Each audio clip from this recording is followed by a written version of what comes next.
Back into it.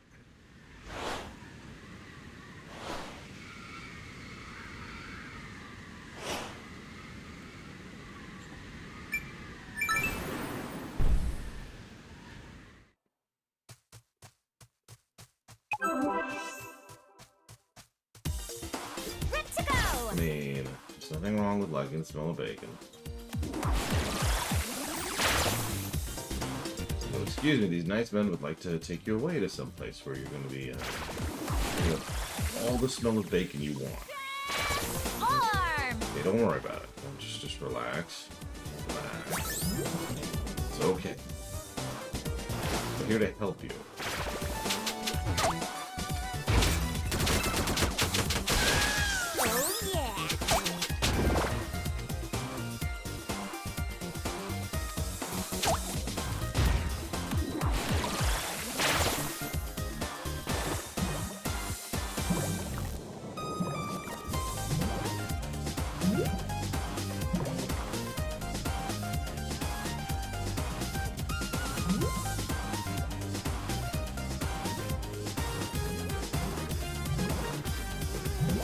I apologize for being late and coming back, first of all, because the reason why is I laid down and I had to pick myself up. Let me tell you, I'm having some pretty bad fatigue issues today.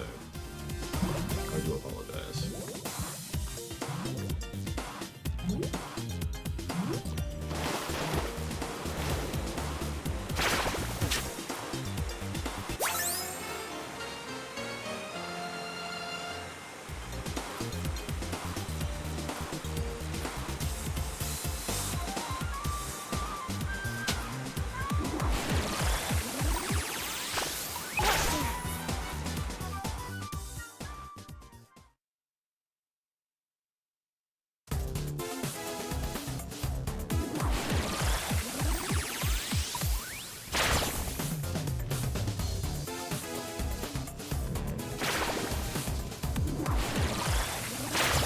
Baldur's Gate looms on the horizon.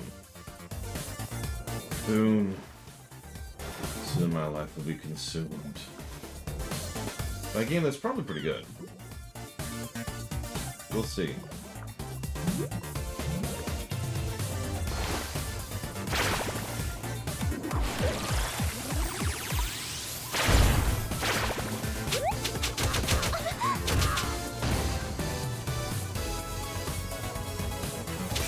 Okay, all you miss is the character creation, which, if we're being honest, is probably going to be an entire stream by itself. I mean, honestly.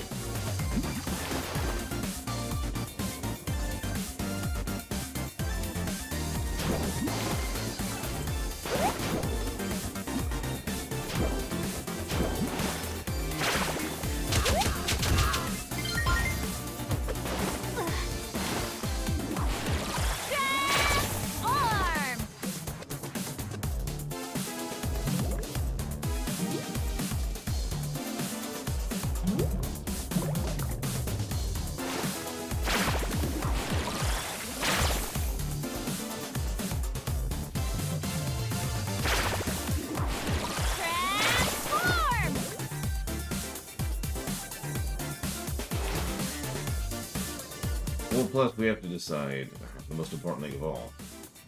Are we a ball spawn or not?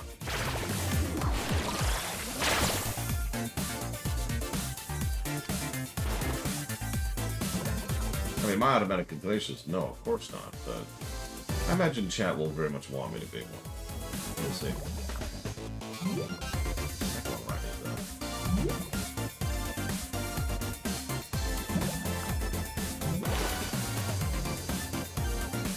This is my second favorite song of the game tracks, yeah, so I'm with you on that.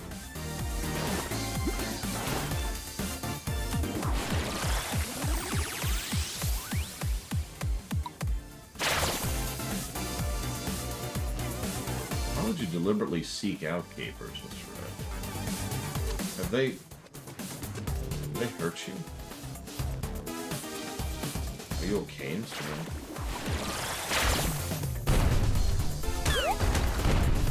Oh, you're British. Okay, never mind.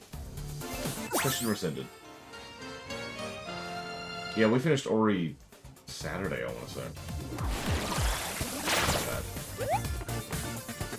Saturday or Sunday. It's been a minute. This is a good time for track questions. We're kind of doing a little bit of sweeping right now. Mostly mandatory. Like, this is a weird game. It's one of those games like Mario Sunshine where you kind of have to 90% of the game just to beat the game. Oh, that's a very simple question, Ross. Believe it or not, I have a tangible answer for you, other than the usual mute myself and give a nonsense answer that I like to do. So you see, Gene Roddenberry is an asshole. He's also arguably a legitimately evil man. More importantly than anything else, he is a dickwad corporate executive who decided to believe his own hype that he was essentially some kind of messianic figure about the future. And of course, this could not be further from the truth. So, you're probably thinking, what does that have to do with the Gorn? No. Hear me out. Because it actually has a lot to do with the Gorn. In fact, it has a lot to do with several races.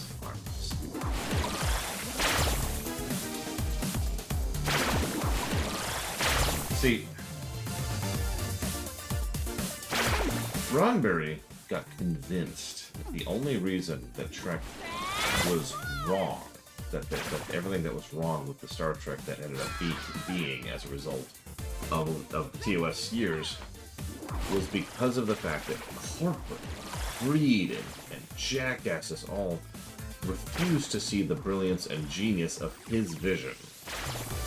And so he got to the point where he really wanted to do his version of TOS, untainted and pure. No artificial person, no other evil jackass telling him what to do, because the only evil jackass in charge was him! I know I'm saying this kind of jokingly, but it's because this is really kind of messed up if you think about it. This man single-handedly convinced himself that he single-handedly created TOS, where I would not even put him in the top 3 or 5 of the people who created TOS. So, he decided to do his version of TOS, his take on things, his stamp on reality. This is true TOS right here. And that is, of course, TOS Season 4, aka the first season of The Next Generation, which I don't really feel the need to say anything else about, because you've seen that, you know exactly what it's like. So, Let's go. that's a whole load of nonsense, obviously. Transform! But you're still probably wondering, what the hell does this have to do with the Gorn? Well, it's very, very simple. One of Roddenberry's rules was that they couldn't include TOS races because of spite. I mean, because they weren't canon. Because all that TOS stuff wasn't his Star Trek, and therefore couldn't count for his Star Trek. There were very, very rare exceptions made. And when I say rare, I mean a grand total of 2 Andorians show up in all of TNG. If you don't remember, Andorians were one of the primary races back in TOS, alongside things like the Tellarites, who showed up all the time. Of course, the Vulcans, the Klingons, the Romulans, the big 3. But, yeah.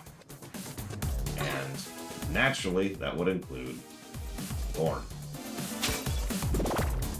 Now, hang on. I can hear you already saying, oh, you're like, well, hang on, that's Roddenberry. What happened after him?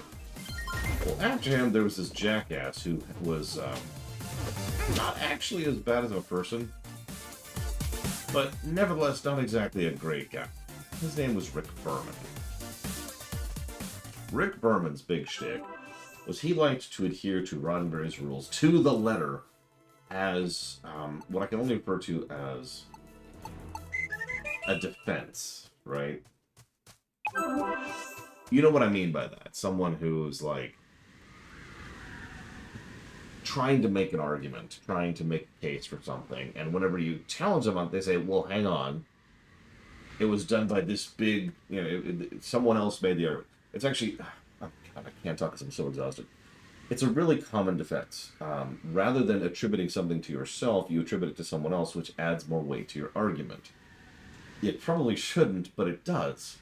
People have a tendency to listen more if you say, oh, well, this other bigwig, who's a big name in the thing, he said, and if I come to you right now, and I give you an idea, you'll say, oh, okay.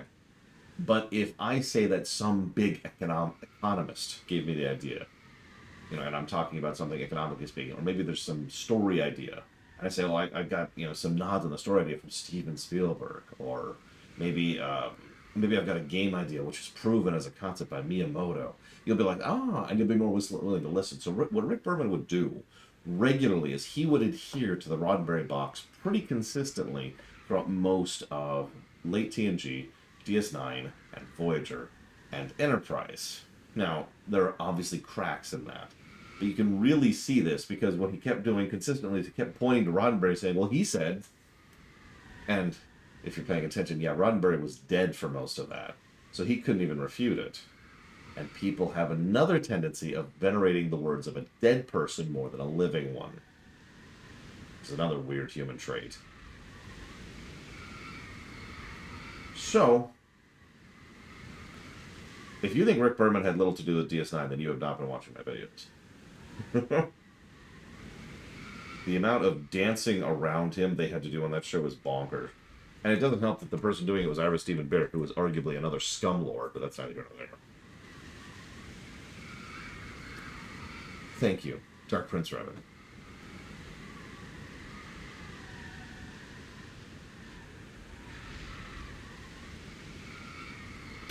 Always appreciate that support. Very much. Thank you. I will put that towards what I believe is the usual, if you give me a moment here.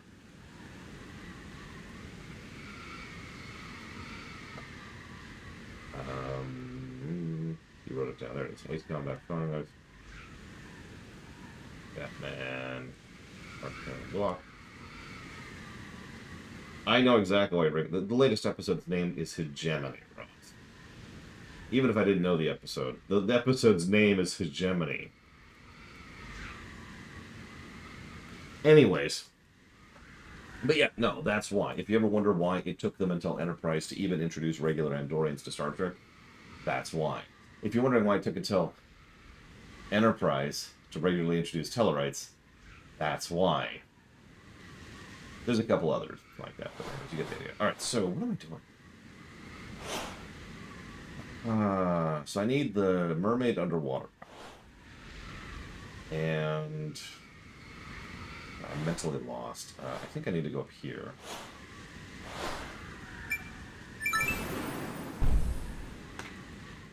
Not only that, I know this is going to sound like a strange statement, but think about how few Vulcans are in TNG.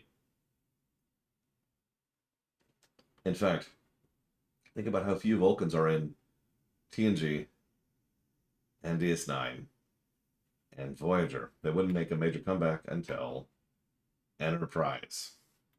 Oh, don't mistake me. There are Vulcans, obviously. Yeah, there's Sarek, there's Spock, there's the episodes in the Sarek. There's the Vulcans in the Sarek episode. There's random Admiral guy. You probably don't even know what I'm talking about.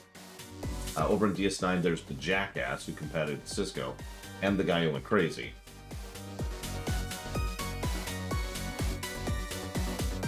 And the Maquis woman. And I think that's it.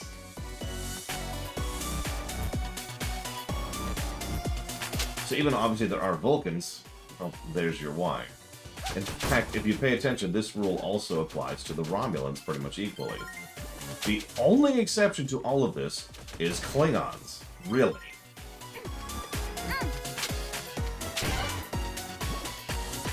And we know why the Klingons are the exception. And you're probably thinking, Cold War? Worf? Roddenberry? No, all of those are wrong. The reason the Klingons are such a common appearance in so much of Trek actually is a very, very basic thing. It has everything to do with one guy. Can you guess him? I already told you it's not Roddenberry.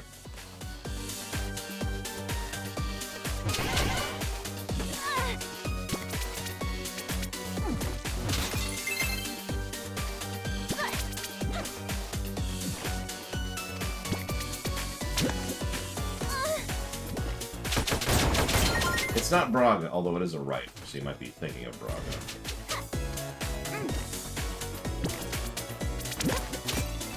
It's actually funny, I can't think of his name all of a sudden. He's the guy who did, Battlestar Galactica. Moore, that's him, Ronald D. Moore. The reason the Klingons are so prolific in modern Trek is because of Ronald D. Moore, who joined the show in mid season TNG. I don't know why I keep trying to say season. He joined the show in TNG, and he was called in to write the Klingons. He did a really good job of it. I know you don't like the Klingons, and that's fine, Ross, but the fact of the matter is his episodes were well thought out and very well received. So they said, okay, well that was really popular. Let's bring him back. And so they brought him back so he did more Klingon stuff.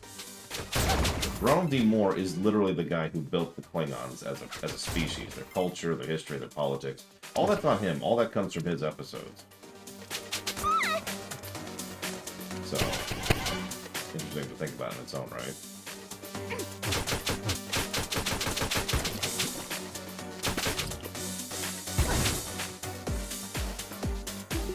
Oh, long time no see. Hello, Melahiti. Can't get enough of this castle. Terrible, right? That's a little on the scary side for me. Nah, I can see myself sitting down in a place like this. You seem a little troubled. Yeah, it's my pet. He just doesn't get along with this place at all. Likes to run and run, but around here, I don't know. He can wander off and get fleet, you know? I want him to have a good home where he can be happy and really get his wiggles out. I know just the place. You do? Really? In that case, here you go. You got the zombie hamster, where he can go run and run forever. So, favorite Klingon episode for me? Ooh, that's actually a tough one. There's obviously Tacking Into the Wind, which is a great look at the Klingon culture and the Klingon Empire, and is honestly one of my favorite DS9 episodes in general. Other than that, it's probably one of the Klingon politics episodes from back in TNG. One of the ones leading up to Redemption. There were several. I'd have to think about it to think about which one.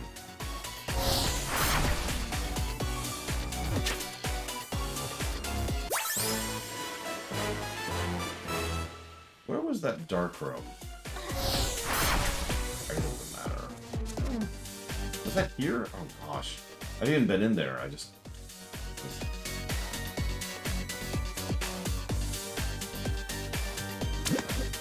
The Lawyer episode of Enterprise is a good episode. I wouldn't put it as my favorite Klingon episode, but it's a good episode. Faces... I would say Faces actually does count a bit as a Klingon episode. It's not traditional, because it's primarily a character piece. Well, character and thread of the week.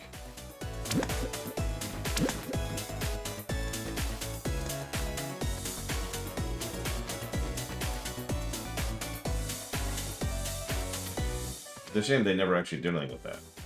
Ever. Yeah, Voyager did a lot of non-traditional for good and for bad.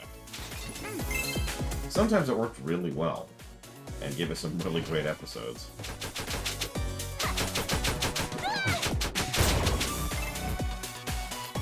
Yeah, I'll never stop praising Workforce.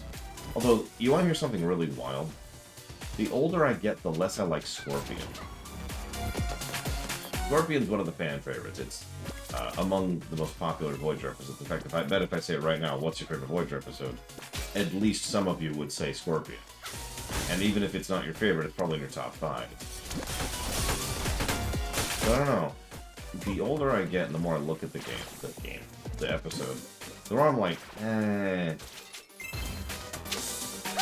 Scorpion reminds me a lot of First Contact. Something that's enjoyable, honestly, despite itself. You know what I mean? Something that arguably doesn't deserve to be as good as it is. Because Scorpion's a mess.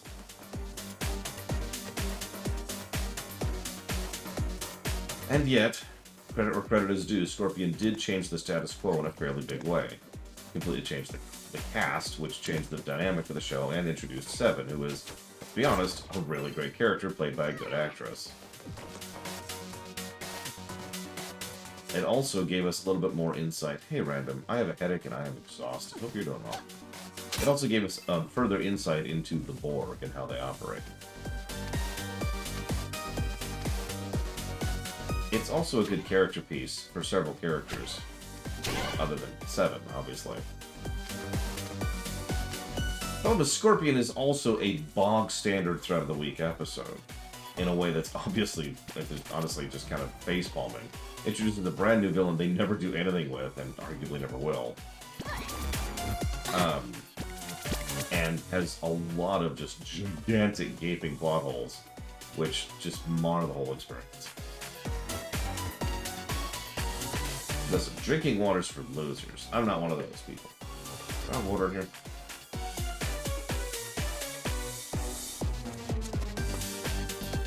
I have water in here. Ah!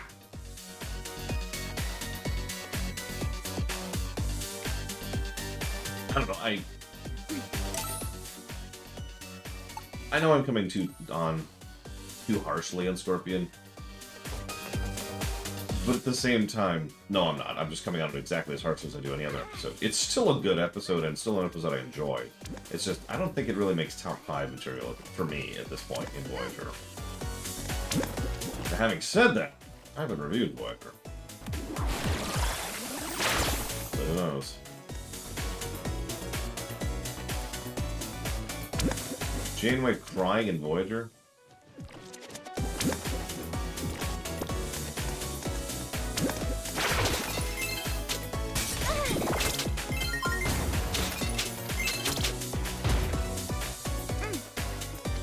Kirk cries. Kirk's Mr. I'm the hero. Straight out of a Western. Deliberately.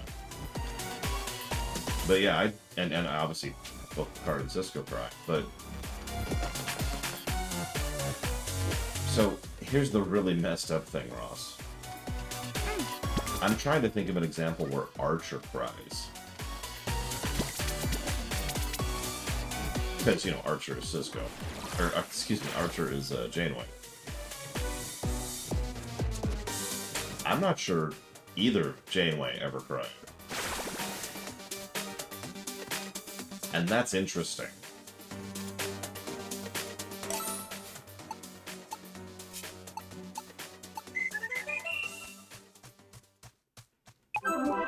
If they did, they're such rare exceptions that they sort of prove the point we're making, I think.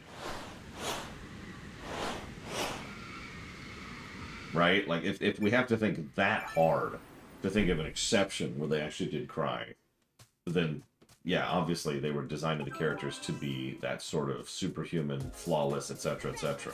Exactly, well, that problem. We need to be stoic and brave and strong. Janeway did because she's a woman, and women can't possibly be characters. No audience member is going to take a female captain seriously. Don't be silly. And Archer. I can't believe I just did that. Archer needed to be because he was Janeway.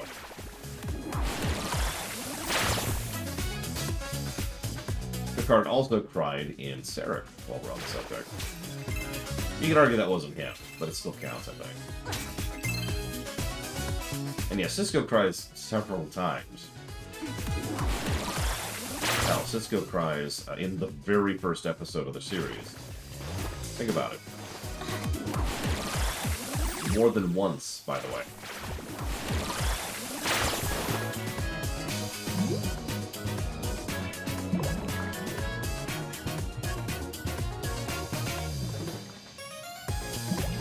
Now, I know what you're thinking.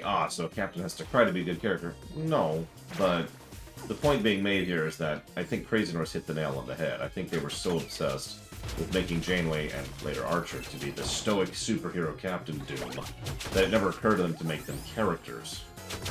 And that might be why both of them aren't.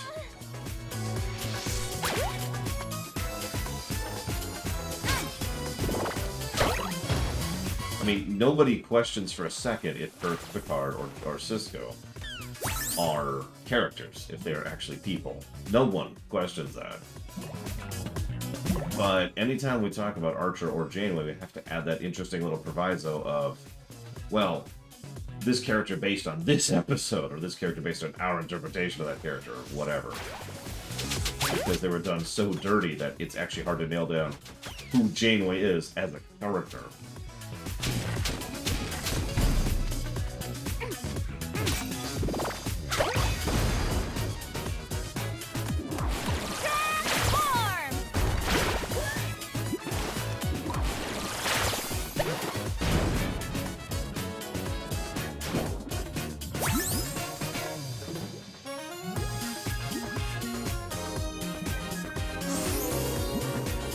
Is it sad that I don't even remember her crying in that scene? That's also Scorpion.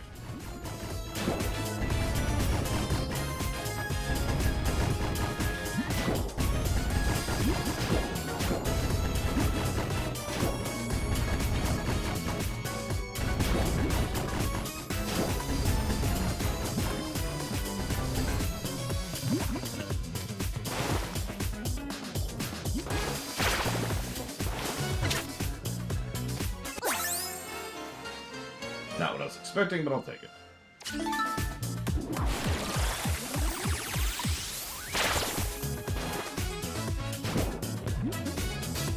I was actually thinking about that, Chris. Because, yeah, you literally, as soon as you hit the water, you de-transform, so you can't even, like, trick it. I don't know, I'll have to think about that.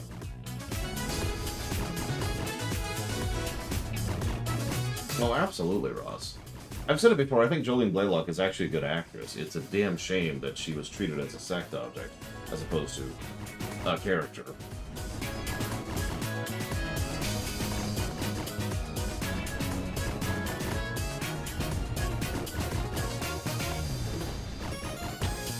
But then again, she was hired because of her modeling, not because of her acting. Not the first time that was done. In Star Trek.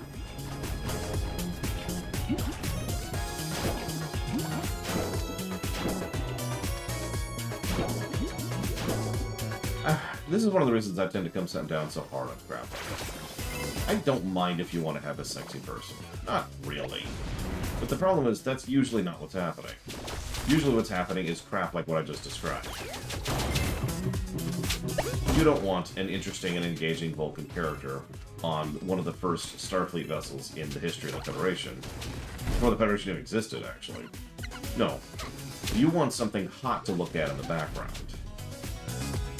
Yeah, Terry Farrell, that was pretty much her first acting gig. And it shows. I don't in any way mean any negatives towards her, but if you go back and rewatch early DS9, she has no idea what she's doing. She is just struggling to keep up with the other actors.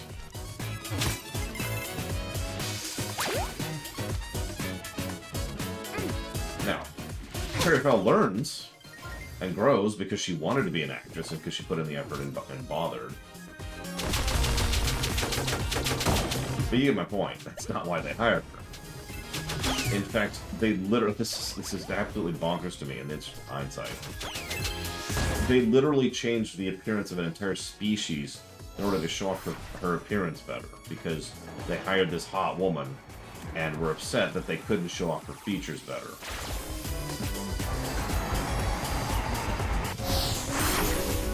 I want you to picture that for a second. I want you to picture the idea of hiring an actress for a show, a long-standing show, who's supposed to be Species X, and you're like, oh my god, but she's so hot, we have to show her off, and changing the appearance of that species forevermore so you can show off more of her features. What if she had been Klingon? Like, honestly, think about that for a second. Transform!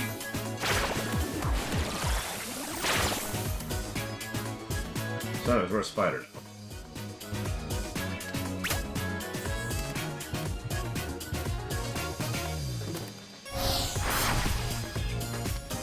So that's cool.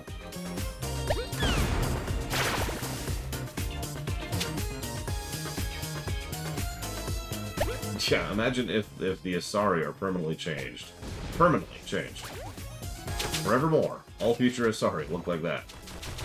Because they're like, oh crap, we gotta show off her features. Like, I'm sorry if I keep hammering this point in, but it's honestly kind of bonkers to me that that's a real thing that they actually did.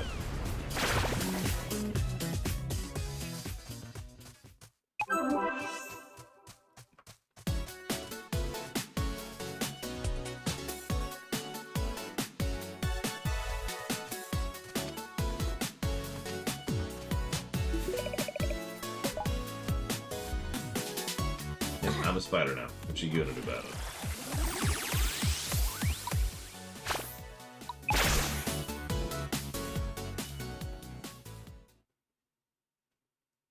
Listen, we have to be a sexy spider, okay, Great Source? There is no other way. Transform! Let's get a glance here. So I'm not sure what else I missed in this stage. Obviously I missed something. I'll probably have to use a walkthrough at some point.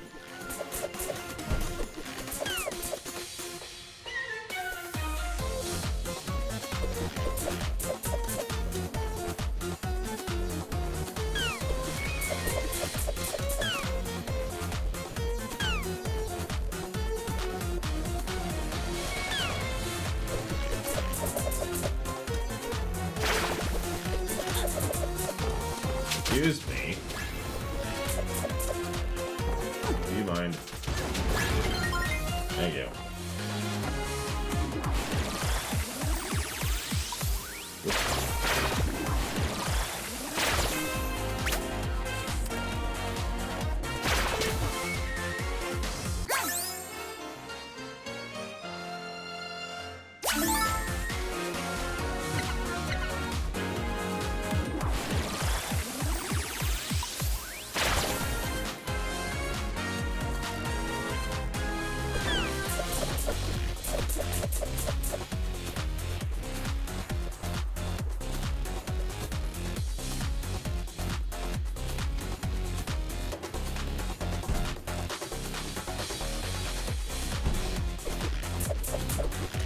Oh yeah, somebody's got to combat climate change to try too.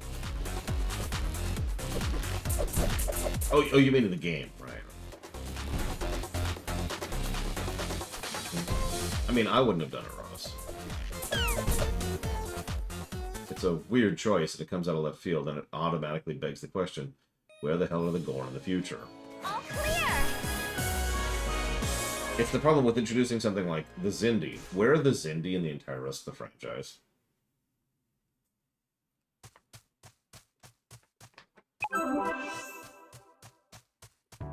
In all honesty, several people, myself included, thought that the Zindi were going to be genocided by the end of Enterprise, and that would explain why we've never heard of them since.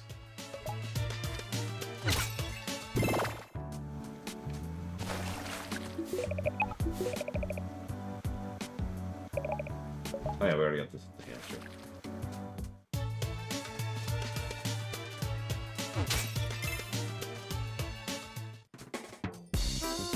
Oh yeah, like the Zindi homeworld is like an afternoon trip by the time of TNG, Ross.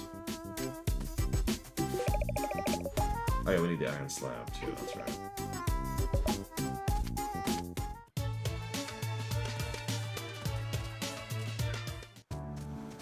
Speaking of headaches. Okay.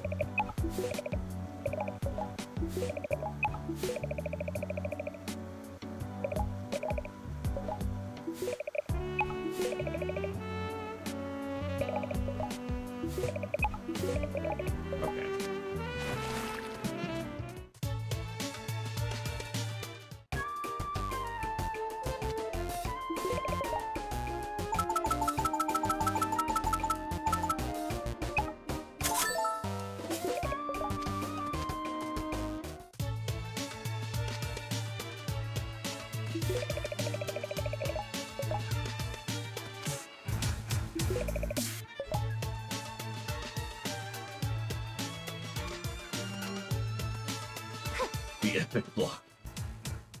No, but then people think I'd be streaming nothing but games from the Epic Gaming Store, Bedsmack. Problem with branding.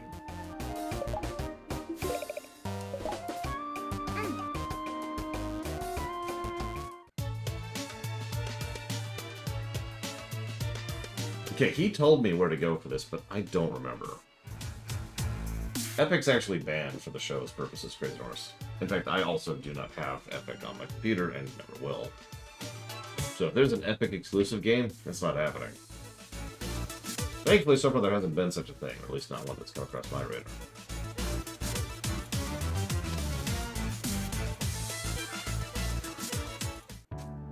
Wait, what did he say?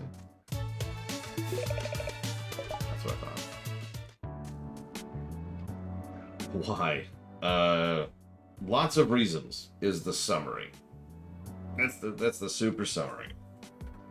I don't feel like going down the full laundry list. It's not like they're evil or they're Tencent. You know, I can't just point to one thing and be like, here's this one problem that I can describe to you quickly. And, you know, there you go. That's the reason. No, Epic has a lot of problems with it. And I'm just noped out of it. I decided, nope, I don't want to deal with their storefront. I don't want to deal with their company. I don't want to deal with their garbage. So no Epic games. When a game actually comes out on PC, I'll be ready to play it.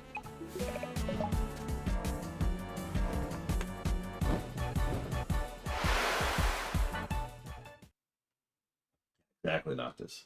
Epic's exclusive, aka it'll come out on Steam in a few weeks. Or usually about a year, actually. Okay, I'm... This doesn't count for walkthroughitis, I swear. Because he flat out told me where to go. And that was before I laid down for a nap. And I'm already got a headache and I'm already tired. So...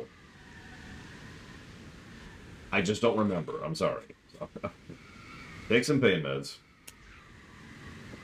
And then look up where the hell he told me to go.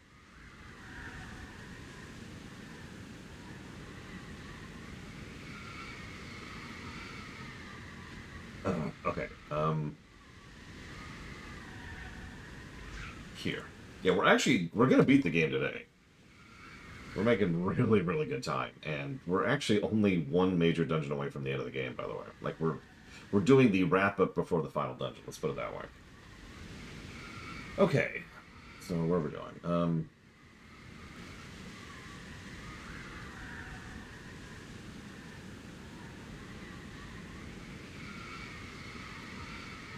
Okay, so that's where it is. I know it was here somewhere.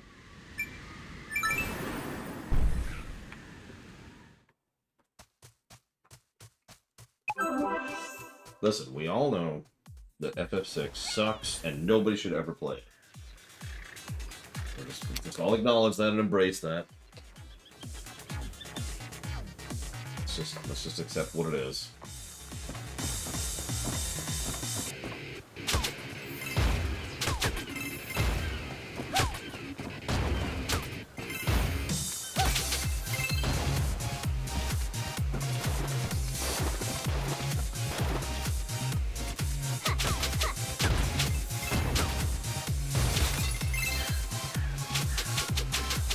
I mean, you and I have literally already talked about that. I try really, really hard to avoid doing exactly that. The only thing I could say in the games and my defense is that I've seen people stream... I've seen people watch my stream of FF6, decide, I need to play that friggin' game, and then play it and enjoy it. The best defense of the game I could get.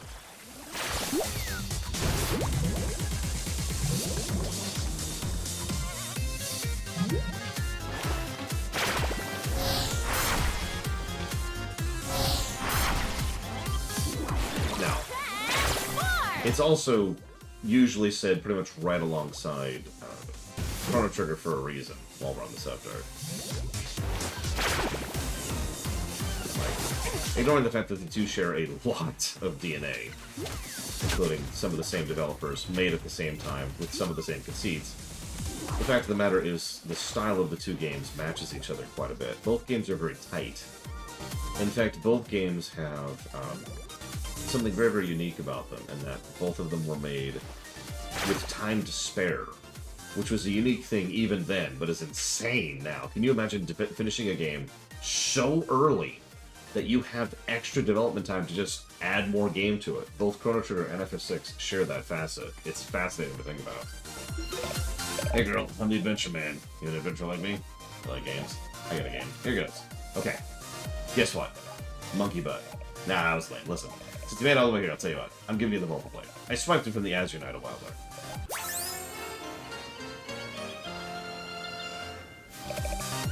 Plays Wicked Vorpal. I even dunked it in baby monkey tears to make it more Vorpal. So Vorpal it hurts. Okay. There is a version of FF6 on Steam. It is not the version of FF6. Like, it's not the best version. That is Switch and PS4 exclusive at the moment. hopefully at some point the pixel remasters on Steam will be updated to include the good stuff. We'll see. Because for those of you not aware, the pixel here, I'll just show you. Just to make my point very clear. These exact versions of the game right here, these 6, these have features and aspects of them, quality of life features, that is exclusive to the console version of the Pixel remasters. And they really, really need to backport that because, and I've said, I'm not exaggerating, these quality of life features make or break these remasters by themselves. And I mean that with total sincerity. Like, they are decent ports on the Steam, but they are good remasters on the Switch.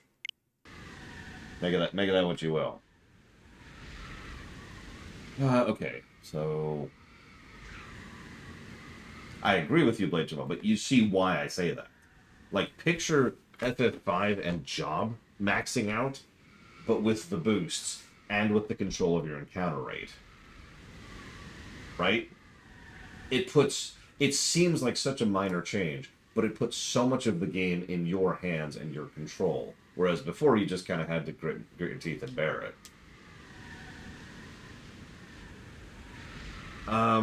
So I know it's on the Switch. Obviously, that's the version I own. I literally just showed you it. I'm not sure which other versions have those. What do the boosts do? Hang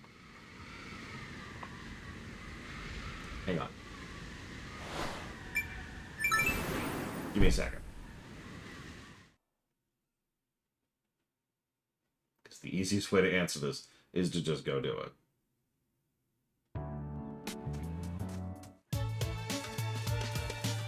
Dizziness.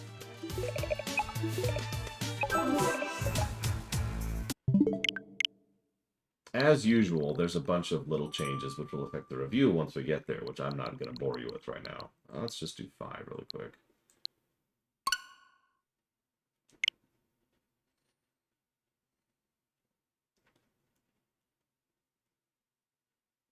Now, some of these features are on Steam, but I'm just going to give you a really, really quick rundown, just super quick. I have no idea. Actually, no, they do not, Trixia. Thank God. But no, they don't.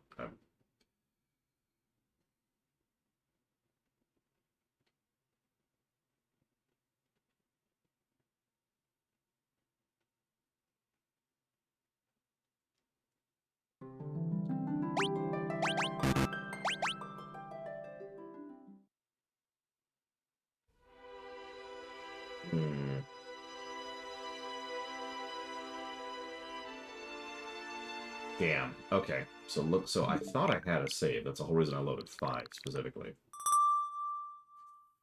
It looks like 5 is not there. Okay. This will be the quickest and easiest one to start up because there's no cutscene really at the beginning of 1. Not really.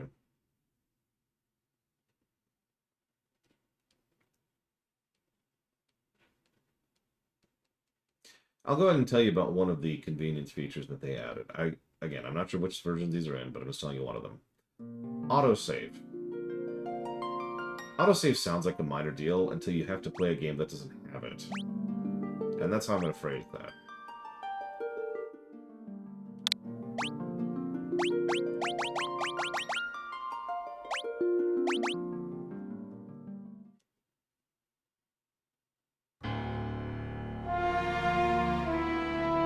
Of course, we have to add an unskippable cutscene.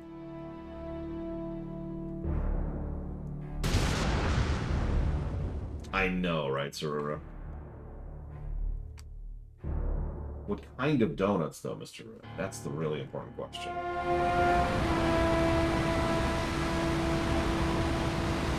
It's going to be a negative for every single one of the FFs. It's one of the only negatives that remains in these versions of the games. Is unskippable cutscenes.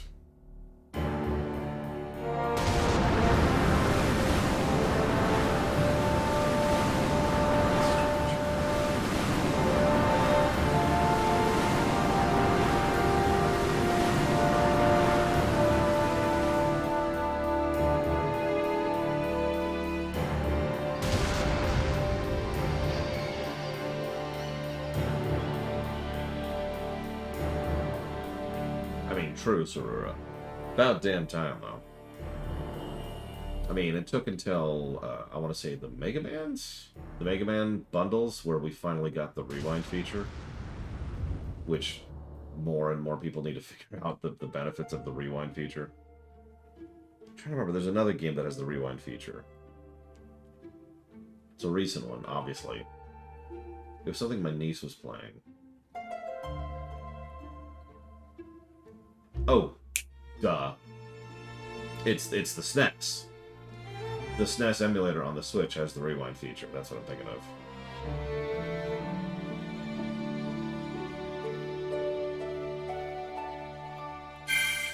I swear we'll get back to Shantae at some point. I swear it's going to be a thing. I just kind of want to make a point. So, as you can see, there's a button, just a hotkey you can hit to turn encounters off, just right there on your controller. Again, that sounds like such a minor thing. It really isn't. The amount of which that changes the fundamental gameplay of these games is crazy. You can also add sprint shoes on or off, if you'd like to, which is neat. But that by itself would be neat. There's also the auto-battle system, which we can talk about later. There's also the boosts. There's the encounters, I already mentioned that. Again, that's a hotkey. You can change how much experience you gain. Up and down, by the way. You can change how much money you gain. Up and down. And yes, there are versions for this for Magicite in 6 and job points in 5. And you can just say, I don't feel like having encounters. There's also the diagonal thing if you feel like that. And none. Just as a toggle. You can also just turn it on and off like that on the fly. This is a bad showcasing of this, because it doesn't actually change FF1 all that much. But I really cannot overstate how much this fundamentally changes these games, and completely removes several negatives I was planning to give the Final Fantasy series when we got back to that review.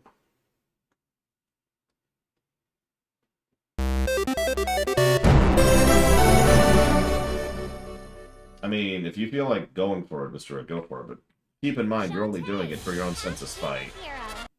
Just remember that. I'm right here, game. Thank you for remembering that I have, you know, a thing. I'm kidding, Ross. And story negatives. So anyways, now that we got the damn Vorpal Blade.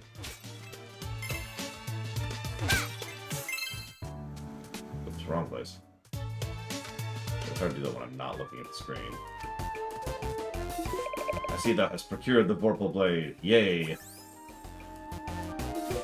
You're both noble and brave, and so I bestow upon thou head thy regal headwear as promised. It's a foxy grandma hat.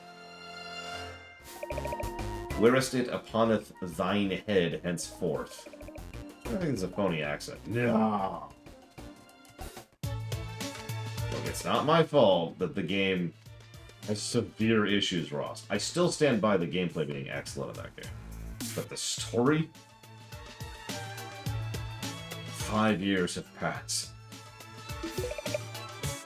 I mean, oh dear, is this what folks are wearing these days?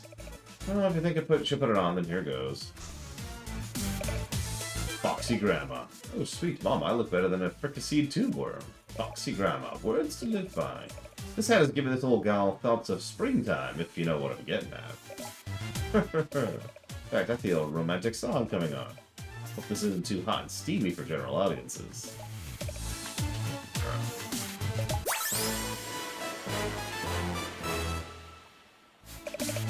Oh dear, that didn't go to plan. The mermaid bubble has been stuck somewhere deep down inside along with my feelings. Yeah, you can keep it. Thanks.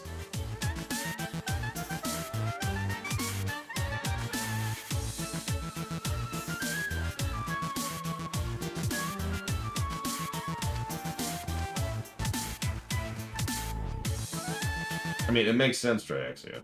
It's actually frustrating to many people, myself included, that everybody wanted me to do Edelgard's story as the only story we were going to do. Because by every account I've read and seen, it is the worst story by far. It's just, what?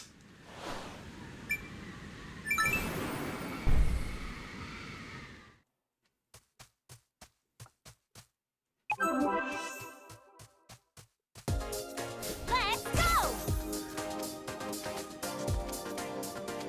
So, you know how we talked about how Shantae walkthroughs are terrible, and have been since we replayed the Game Boy one? This particular walkthrough is really, really efficient and exactly what I need to know and where to do it. It's kind of nice. It's refreshing.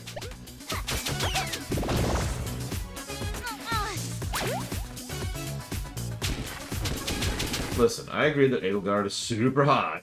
That's actually not true. I do not agree with that. But, really?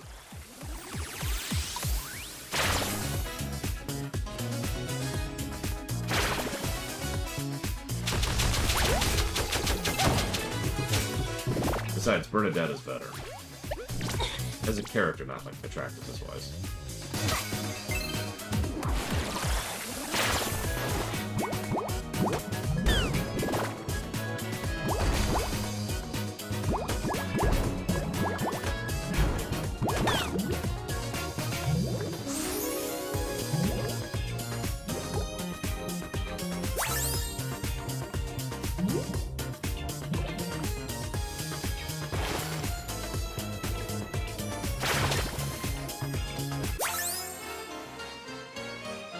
Okay, whatever.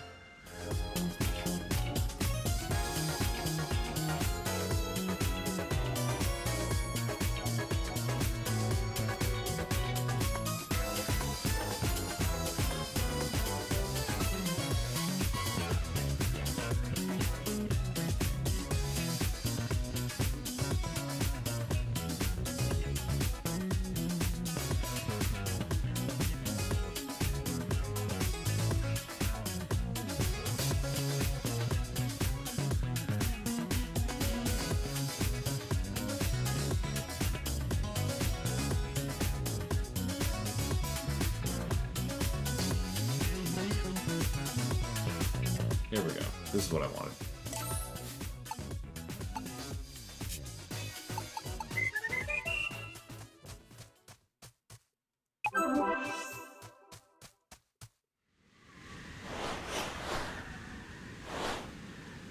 Okay. So we got Heart Holder, we got the Green Stone, we got Heart Holder. So we're missing Monkey Bullet, Scrap Metal, and Waterfall Relic.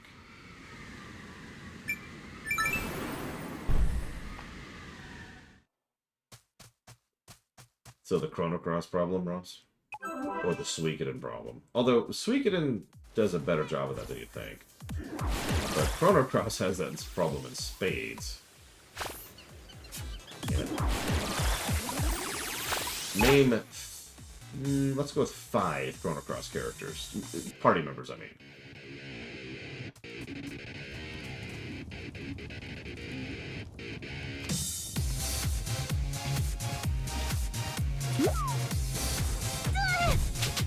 You got it, Lanowin. Can you give me one moment, please?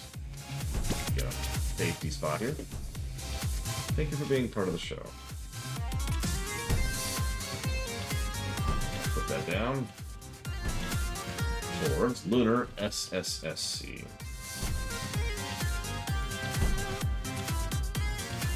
You got it. Alright, so...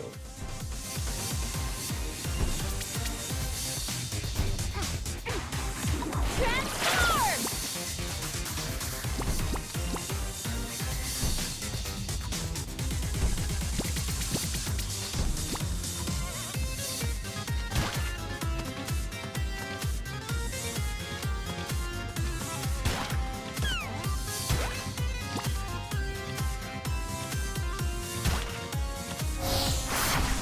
Did I already get this? I did already get this.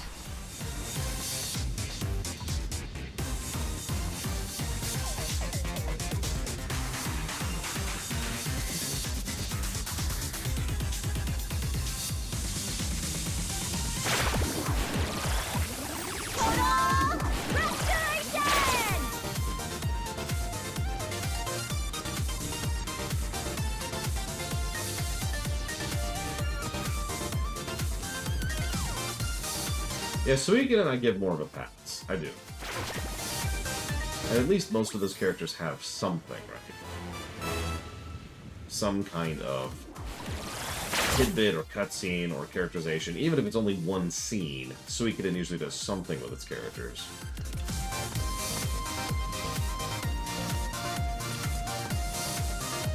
Chrono Cross, I legitimately couldn't name for you anybody other than, you know, Surge, Kid, and guy who's totally not mages. Gael, I want to say.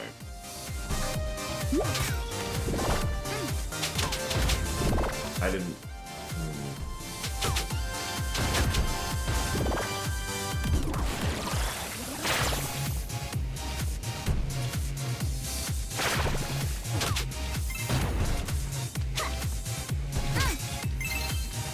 Also true, Crazy Horse. Suikoden's catch-up mechanics were so good that if you felt like swapping, you could.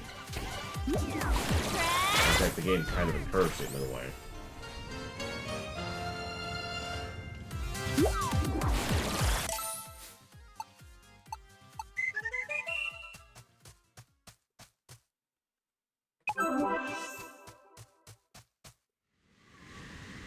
Okay, that's 100%, 100%. We're missing a couple things in Mermaid Falls. One heart container, 4 lost souls, and something. Okay. Yeah, I don't think Chrono Cross is going to review particularly well. I've said that for years, and I stand by that. As always, we'll see, but... Ready. Pretty sure we've gotten this. Also true, Sorora. Suikoden lets you have more party members, which, yeah, works out better. I will not give Chrono Cross a negative to music. And I'm going to be very honest with you. That's all I can manage on that.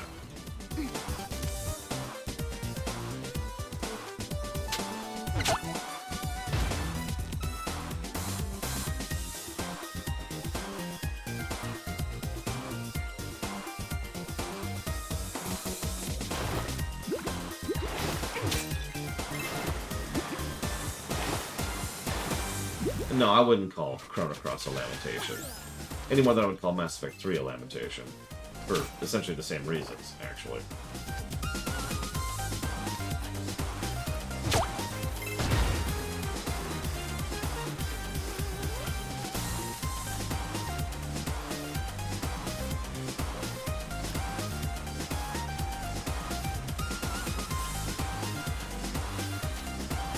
It 100% will get negatives for external continuity. Like, no question on that.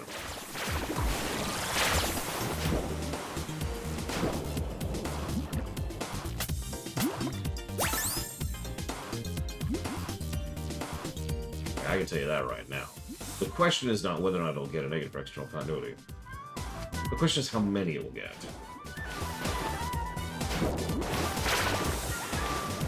That's one of the reasons I actually specifically referenced Mass Effect 3. One of my biggest complaints about Cross, other than everything, is the fact that it actively, retroactively ruins Trigger. It does something fiction likes to do periodically, where it's like, you remember that happy ending you had? Well, screw you and screw your face. Everybody's dead, or worse, and they made everything worse. And they're mass murderers.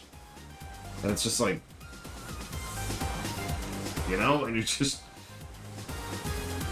What?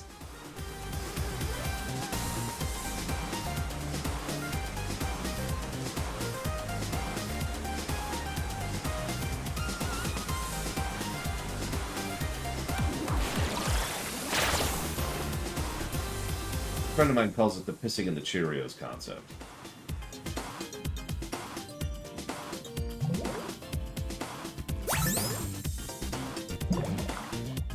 I mean, it happens in movies a lot too, Brick. A not insubstantial example of this is actually Indiana Jones 2, which I know several people like that film, and that's fine, but that film came out of a really dark place. And That's all there is to that. That's, you know. Okay, so we did that.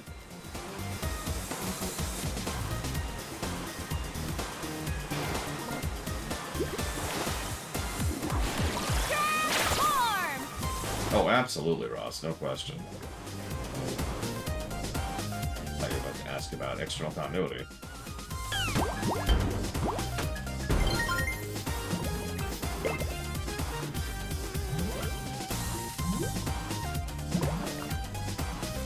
I mean, you probably remember Kalima, but no. Temple of Doom was a very depressed movie. I don't mean it causes depression, I mean the creators were literally going through a lot of emotional and mental trauma at the time. And it shows. And that's the problem. Lucas actually flat out apologized for the film later on. And, well, made it a significant point to avoid that with the third film. And the third film's not exactly all roses and sunshine. But it's an Indiana Jones film. Unlike the second film, which is whatever the hell that was. Hello, Jay Palmer. I'm getting off topic. The point I'm trying to reach here is that is Chrono Cross for me. Dissident Materials of Chrono Trigger. Oh yeah!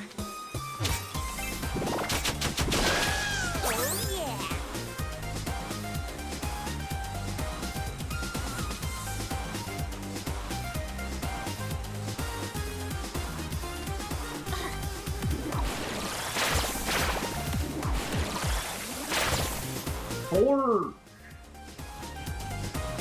I'm not as harsh towards 4 as some people are, but don't mistake that for thinking that I'm positive towards 4. 4 is very problematic. Like, even ignoring the obvious nonsense stuff that people have made fun of for years, 4 is structurally unsound. Like, there's a lot of don't think about it in 4.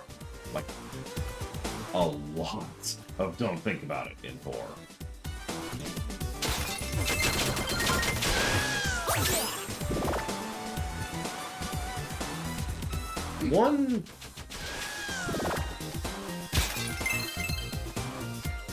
One's an interesting one because I give it more credit than I probably should because it's a love letter.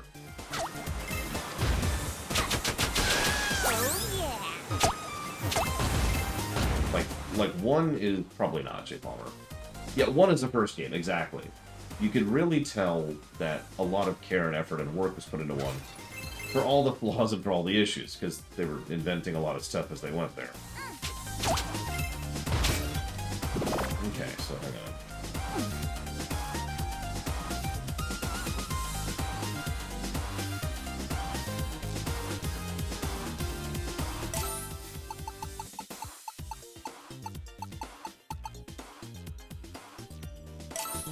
Okay. Transform! I mean, they do like the shooting Nazis. We here at the Lore Walkers are totally cool with shooting Nazis.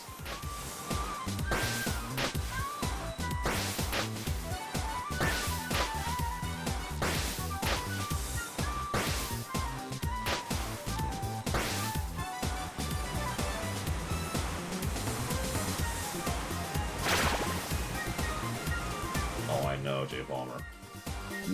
Not good, but hilarious. I will agree on that point.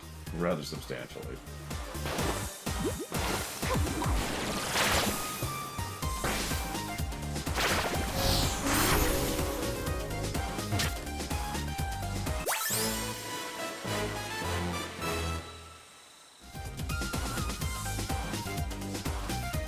Going to number 1.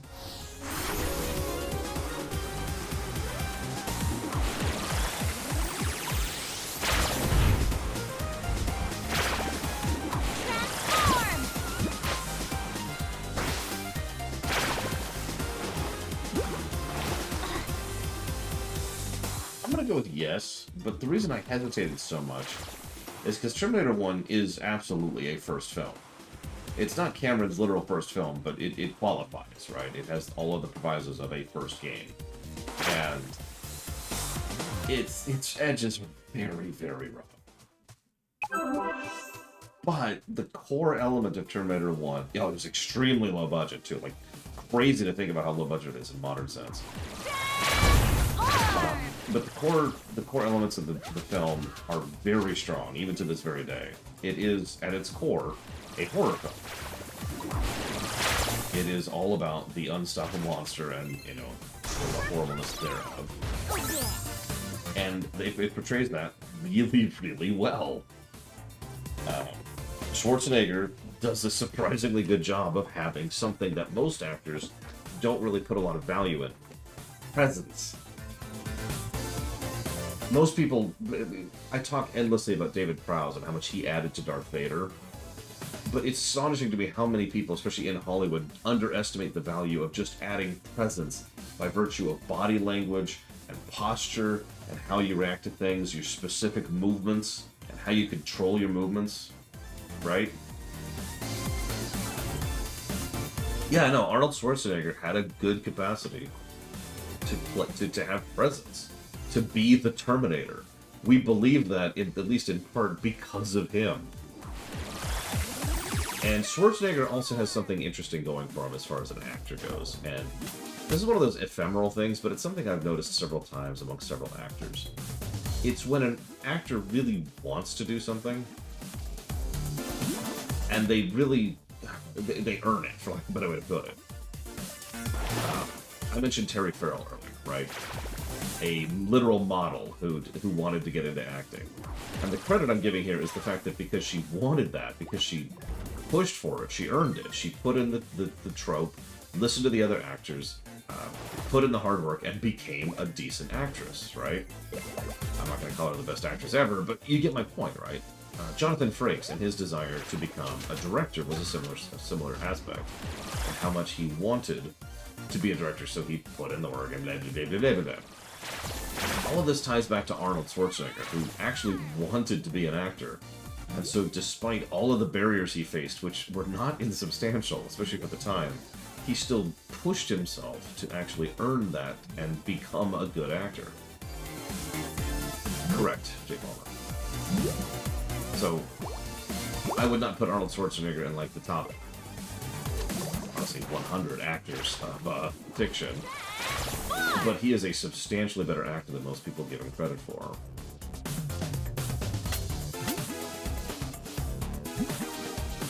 And yeah, a lot of films he's in are classics for a good reason.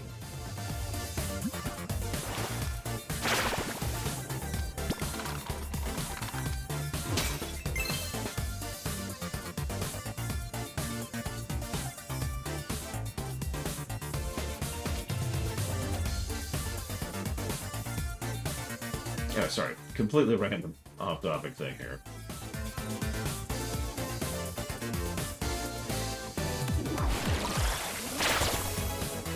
But yes, I would say I do like Terminator 1, sorry. Really had to think about that. Commando. Commando was one of those guilty pleasure games, movies of mine for a while. But as you say, the biggest problem Commando makes is that it has no real variety. And with the advantage of hindsight, I could say pretty definitively the main thing I liked about Commando is the finale. Once you get to the final raid on the base, that's where Commando actually shows off its stuff. But the problem is, there's nothing to carry the movie to that point. Rocky movies are weird to talk about, because another person who has much better acting chops than anyone gives him credit for is Sylvester Stallone, who is, honestly, a legitimately very good actor.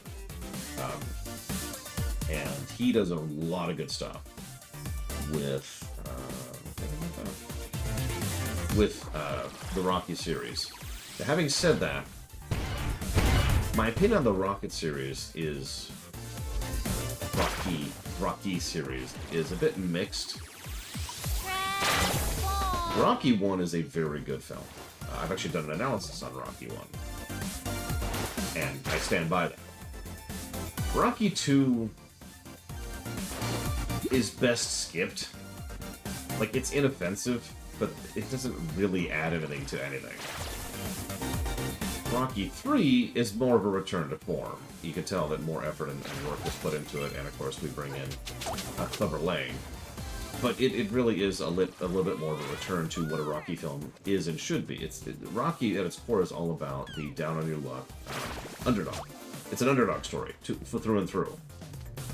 Which, of course, brings us to Rocky 4, which you're probably expecting me to bash Rocky 4, but I'm not going to. Because Rocky 4 is surprisingly good for how ridiculous it is. Rocky 4 is, once again, going back to that core root, underdog story. It doesn't start that way. Rocky is on top of the world, his friend is on top of the world. Everything's fine. Everything's great, everything's cool. He's got a frickin' robot, it's cool, everything's fine. And then their world is just smashed, just crushed, out of absolutely nowhere. And, you know, stuff happens. I'm going to stop spoiling, but you get the point. Like, stuff happens in that film, and all of a sudden, they're right back down on the bottom. And so there's this whole wonderful arc that Rocky goes through. It's actually kind of a traditional arc of, you know, I'm on top of the world. Oh crap, no I'm not. Okay, I've got to re-earn that spot. And then he does. Like, that's the format of Rocky 4, and I think it works quite well. Having said all of that, I would say Rocky 1 is probably the best film of that franchise, just like Rambo 1 is probably the best film of that particular franchise.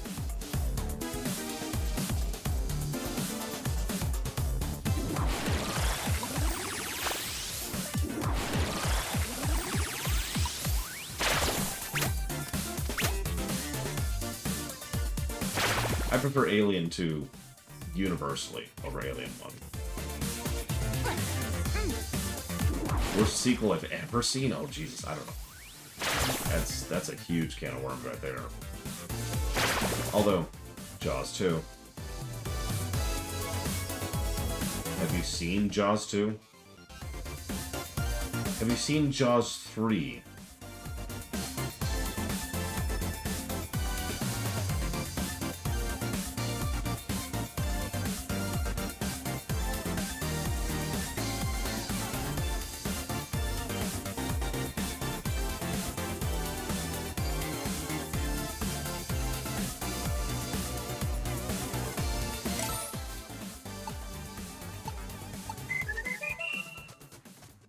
Yeah, Rambo 1 was not an action film, which is funny to think about.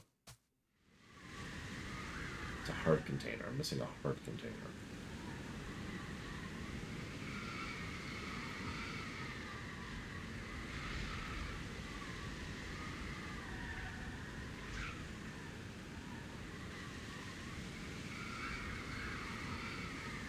Ah, there it is. Hey, Malachor. What's really sad is I'm not even sure the Chiss or the Ascendancy or the Unknown Regions even exist in our wars, considering how much we're shrinking the galaxy.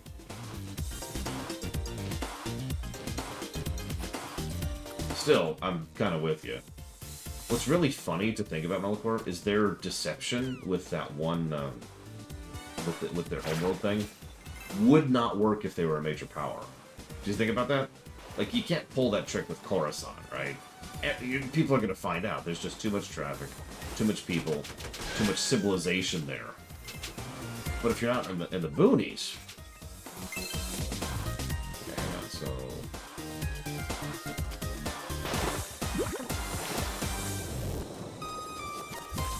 It's over here.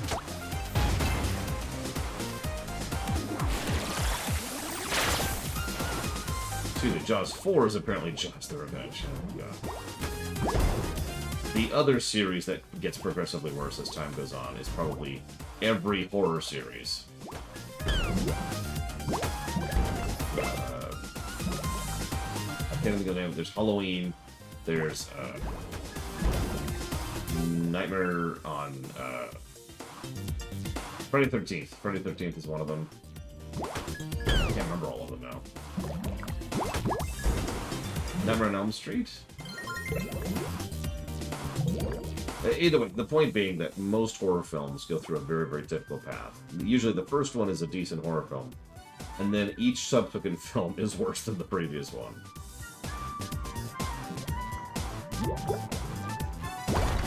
That's not me trying to throw shade, that's just a fact.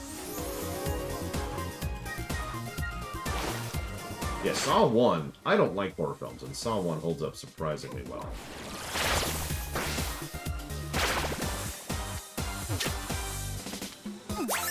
There we go.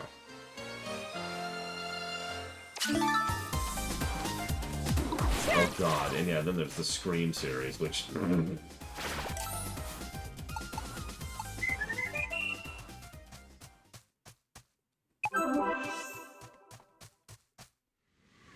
There we go, 100%.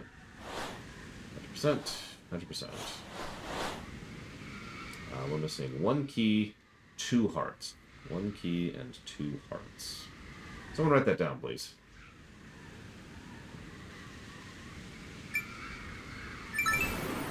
I don't remember Godfather 2. I've only actually seen it once. I have also done an analysis of Godfather 1. So, by definition, my answer there is the first one.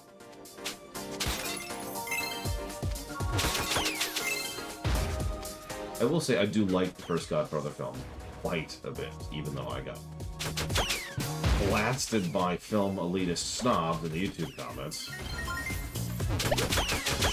It's really funny how many some of the worst comments I tend to get on my YouTube videos are from things I am positive about.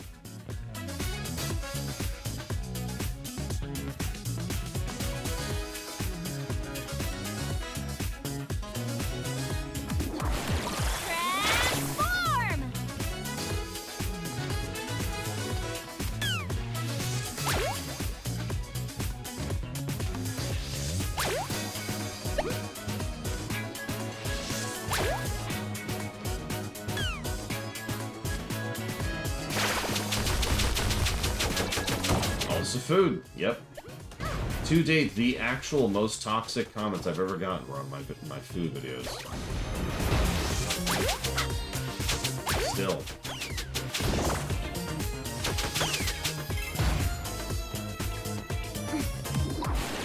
Oh god, I don't know, Jay Palmer. I have trouble even separating them into different movies.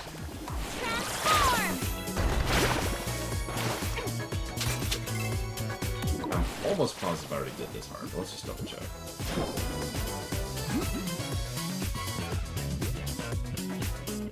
Okay, I know I did this. It's not this one. Okay, so I need 1 key and 2 hearts, and none of them are on the screen.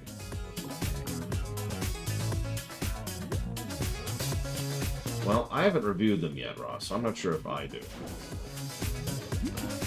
Although, if you asked me to give an opinion on Episode 4 and Episode 3, like off the top of my head, I would say that Episode 3 does more right and more wrong than Episode 4.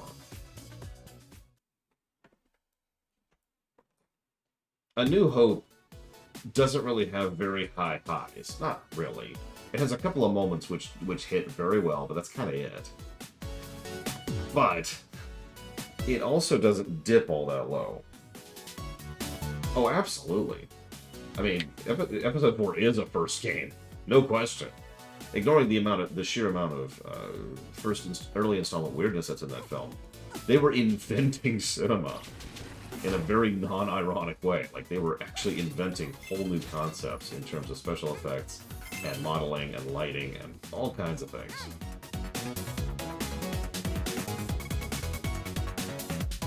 But yeah, exactly. A New Hope is a generally good film. Empire managed to be A New Hope, but like better and like imagine if you took the highs and raised them, but kept the lows at about the same point, and that's Empire Strikes Back. And that's why that's my favorite. I know with absolute certainty that Star Wars took inspiration from classic Trek. They've admitted it fairly openly. TOS was actually a landmark show for a lot of reasons.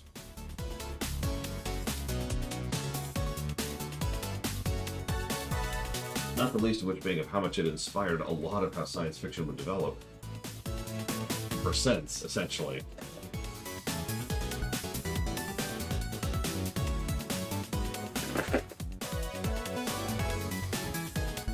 Yeah, Return of the Jedi goes back to the Episode 3 problem. Really highs, really lows. Because the highs in Return are awesome. And then there's the lows.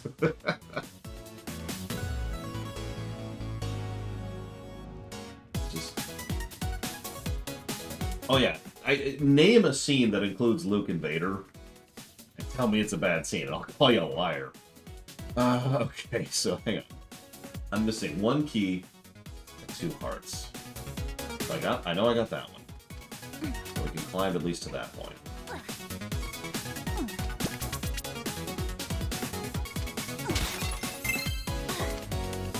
Do not watch Way to Eat unless you want to be irritated by bad singing for like 15 minutes of a 45-minute episode. That is not a joke.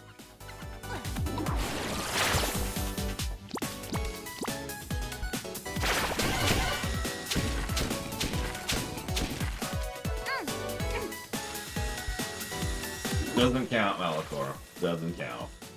Also, not as bad as it could have been. It's not good. It doesn't need to be there, but it still doesn't make the scene bad. Sorry.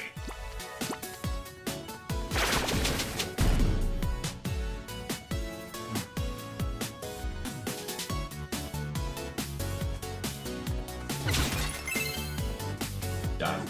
Yeah. Okay, so hang on. So we did that.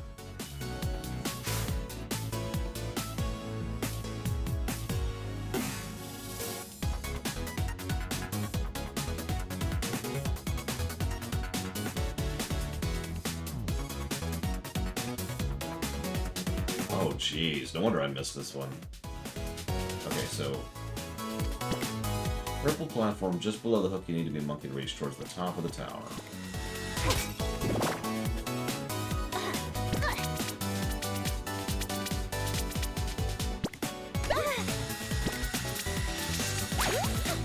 Actually, I have Saru. Prowse was awesome. He deserves, honestly, just as much credit for Vader as, well, everybody else does. I've said that for years. I keep forgetting his name because I'm an idiot, but that's not because of him, it's just because of my memory issues.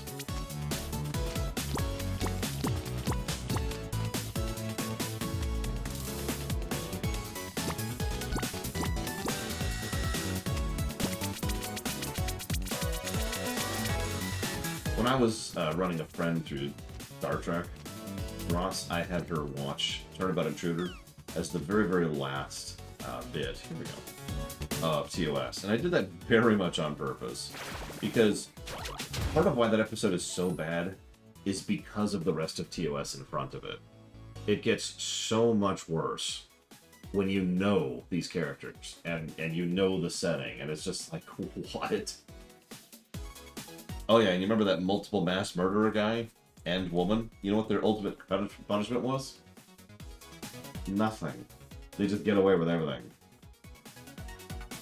It is straight up character assassination and idiot balling.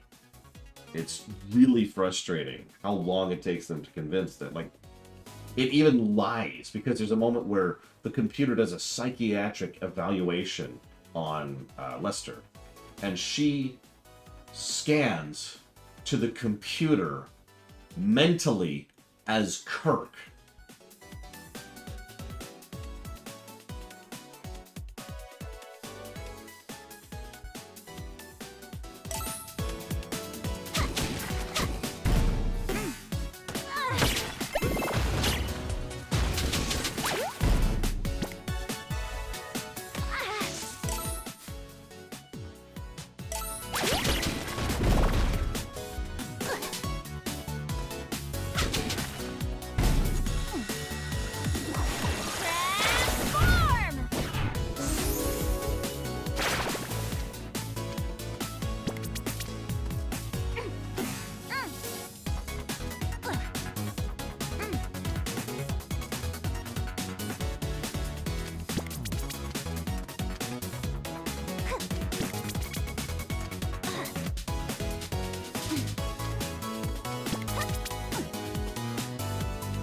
What my favorite part is that Chekhov and Sulu took, like, the whole episode to get to the point where they decided to do nothing.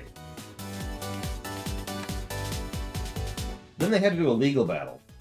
For no reason. Just to pad out the episode. Oh my god.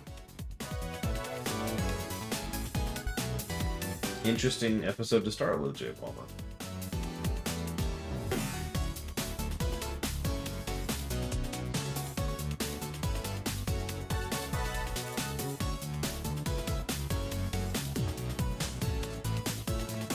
Cause and Effect is one of my favorite TNG episodes. It was actually Brennan Braga's first episode.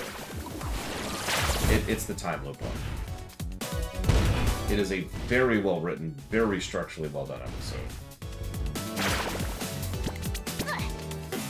Yeah, it's not even a spoiler to say the Enterprise explodes, because it happens in the cold open.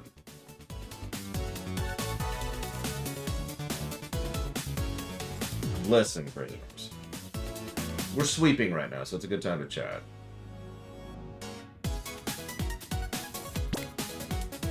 Yeah, no kidding, Ross. It is a damn good episode, though. It is still one of my favorite TNG episodes to this day.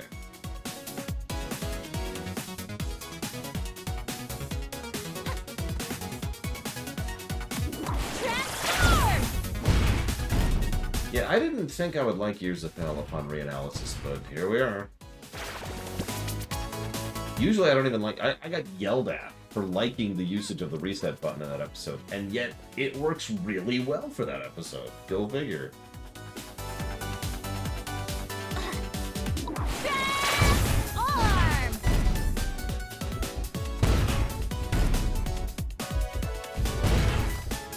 Well, in universe, the whole point of the legal battle was the argument that they were trying to prove.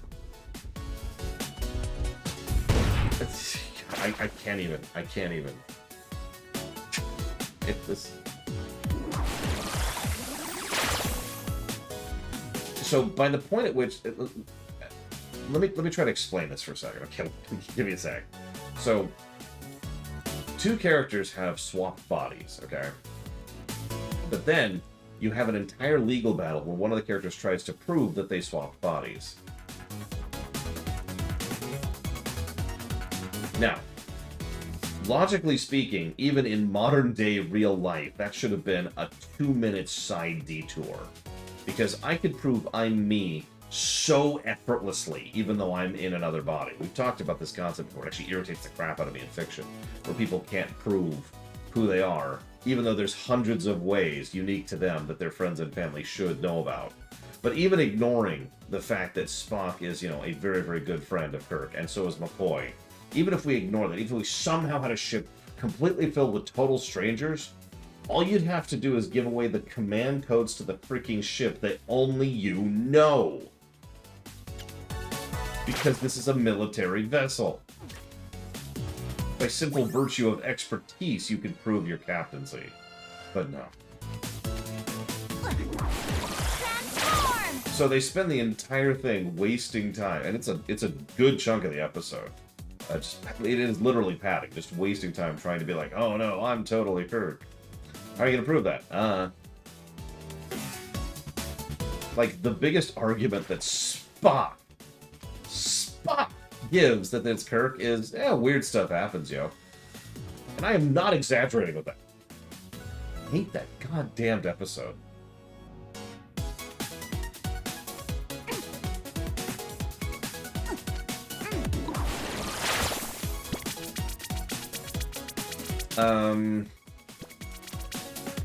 What game franchise consisted the most music that you put in the head-on to replace the head-on music?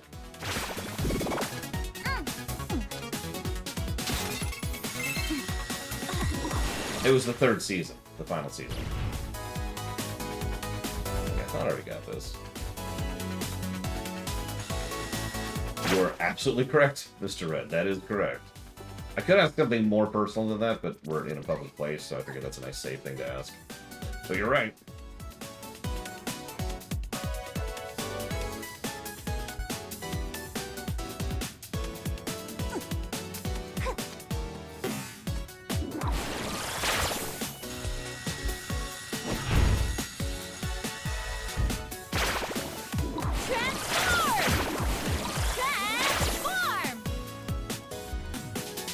And keep in mind, Mr. Red and I have never met.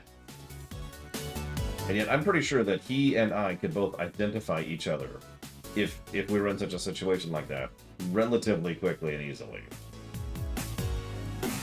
Irritates the crap out of me when fiction pulls that. That's easy. What did your username used to be, Ross? If I have to go with a further question because I'm not sure, the follow-up question would be, why did you change it?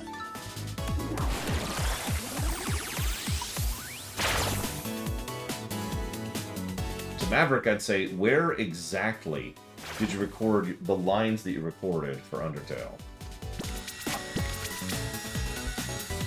Now, if it's someone I'm really unsure about, I start to get tricky about questions. Sis and I have actually talked about this. In some cases, I can ask questions that are deliberately misleading and see if you pick up on it. I'm sorry, Crazy Norse. I do try to chat and talk and keep these things a little bit more engaging than they otherwise would be. Fortunately, I know where the last item is here, and it is, in fact, the last item for this zone. We're getting pretty close. We're wrapping up. Damn right I do, Ross. I have been paying attention to people since I was a child. I remember crap like that. Oops.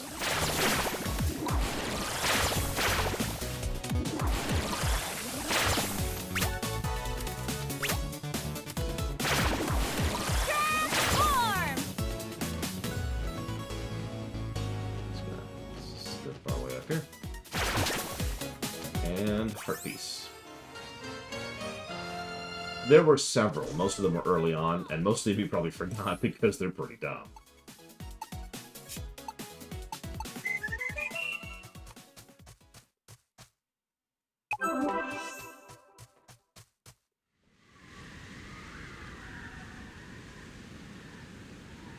Yeah, but, like, to use an example, misleading question. I asked Maverick, and I say, why did you decide not to participate in the FF9 theater?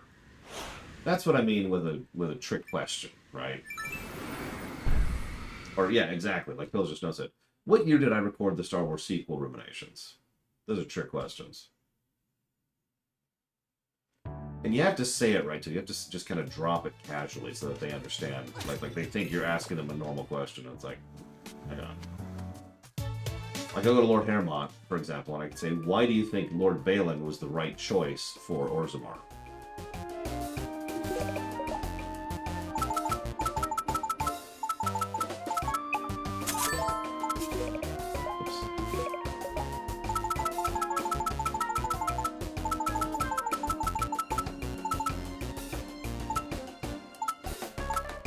These get expensive.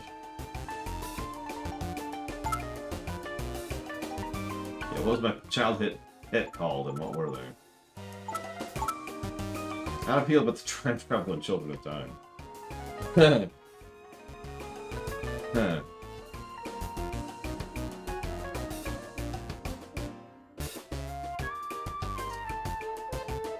Admittedly, Lord Hermon.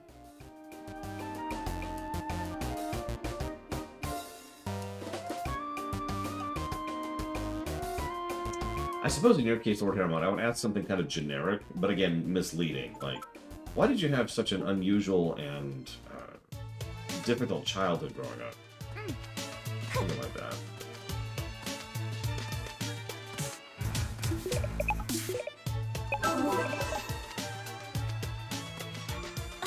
Okay, let's go to Dawn.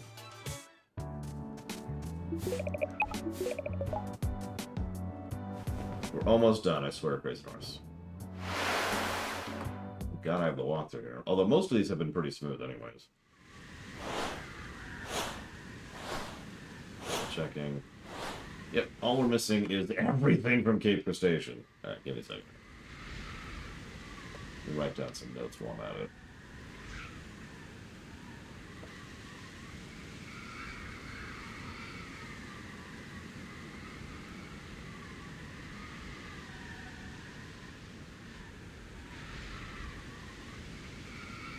Which member of chat is currently a chatbot AI? Well, obviously it's Mr. Red. I mean, duh. Okay, so I'm missing, like, everything from here, so...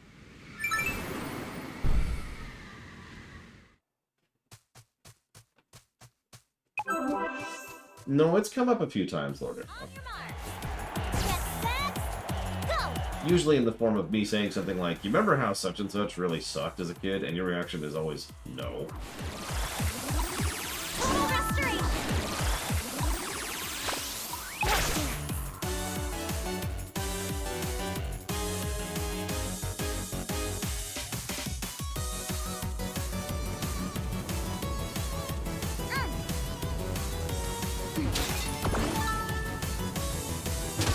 Bots? I don't want to brag, but bots are usually easy to spot. Easy is probably the wrong word, but let me put it to you this way. The longer you interact with a bot, the more obvious it is that they're a bot. Most bots only get away with it by virtue of talking to you a few times, like 5 or 6 sentences. But the more you interact with them, the more obvious it is that something's up with them.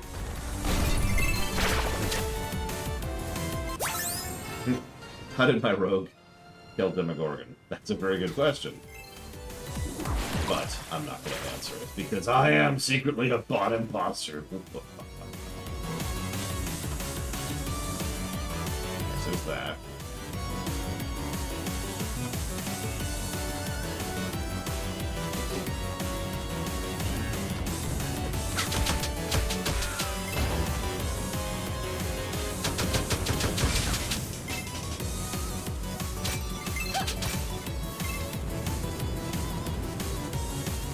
But yeah, I'm surprised you even remember that, Blade 12, to be completely honest with you.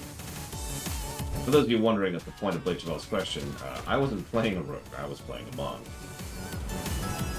I also did not do that alone, although I was doing the lion's share of the DPS, and I'm actually quite proud of the fact that we pulled that off.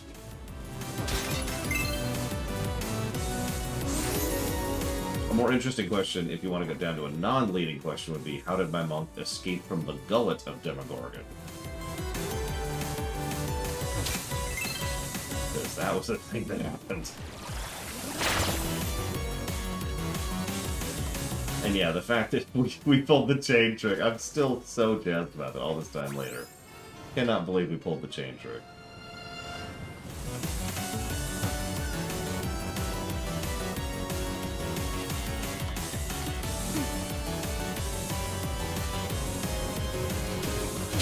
I mean, that's not even basically, Saru. That is literally. It was in the script, as in, it got said by the characters in character, but also was in the direction by Roddenberry, along with their giant genitalia and sex positions. Lots of sex positions, lots of sex positions.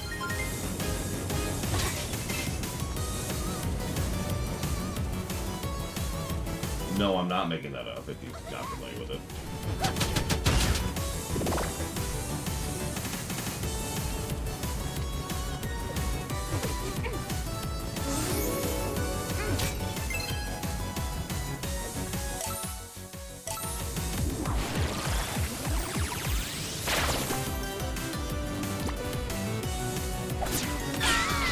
There's a reason a lot of people suspect something was legitimately mentally wrong with Roddenberry. Myself included, by the way. Not that it excuses his behavior, it's just, you know.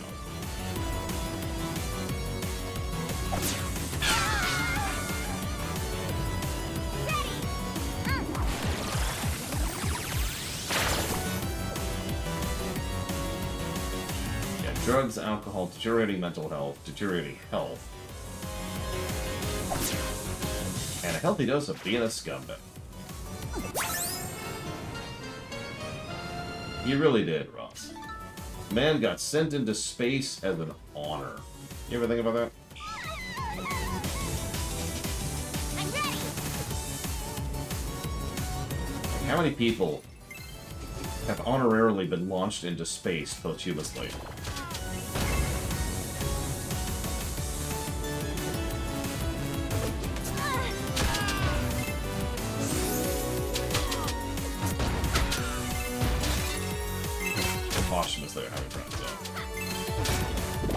Yeah, the way I usually tell that story is, yeah, we wanted Gene off our planet so badly we launched him into space.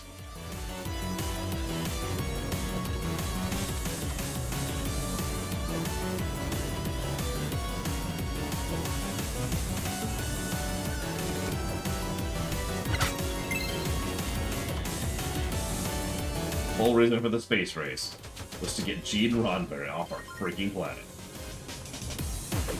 No, but I wish. Last zone. Very last.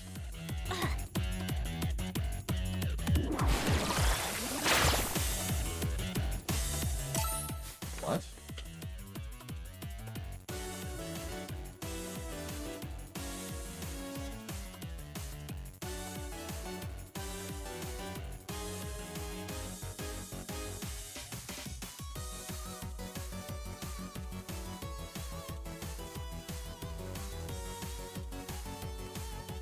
Okay.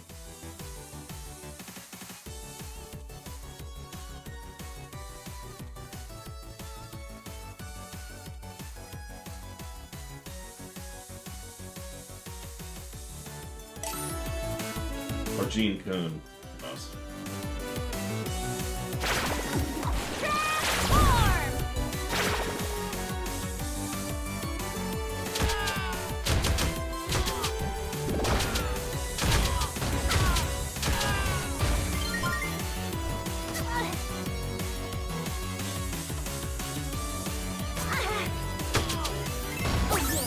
Yeah, he was the only thing I could ever give Gene Roddenberry credit for is he was weirdly good at being a con artist. He was. That's make of that what you will. The man knew how to properly steal credit. He was really good at it. It's why he has such an enduring legacy long after his death.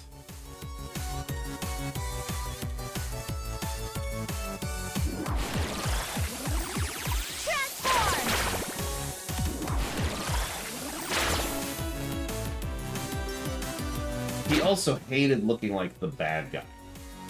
It's why Meislish is so hated and Roddenberry is so beloved. An inordinate number of people don't realize that a lot of what Meislish was doing was specifically at his behest.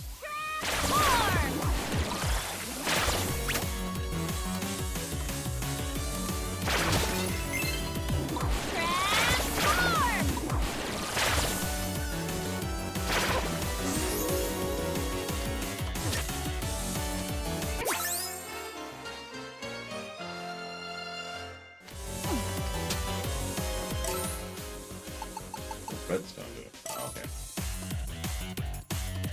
I mean, imagine Stan Lee, but he's also like a scumlord. Like just a despicable human being.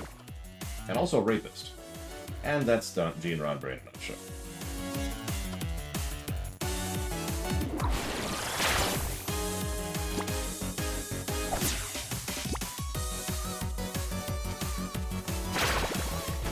Like, don't mistake me. Stan Lee was a tool for a long portion of his history. That needs to be acknowledged and recognized. But Roddenberry was a mess. Roddenberry is a despicable, disgusting human being who honestly deserved to die. I would still say Roddenberry is worse than Hurley. Without hesitation. Not that Hurley was a good person. So, here's a random thought of the day for you. You ready for this?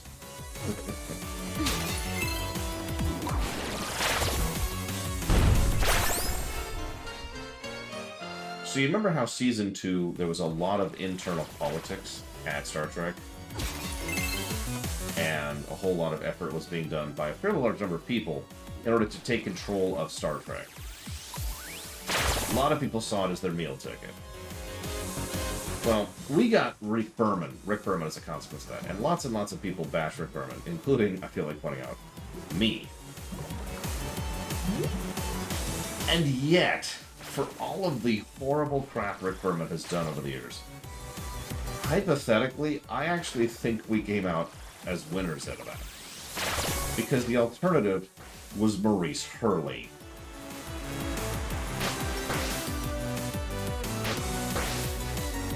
And I want you to really think about that for a second. Think about a timeline in which Maurice Hurley is the executive producer and mainliner for Star Trek.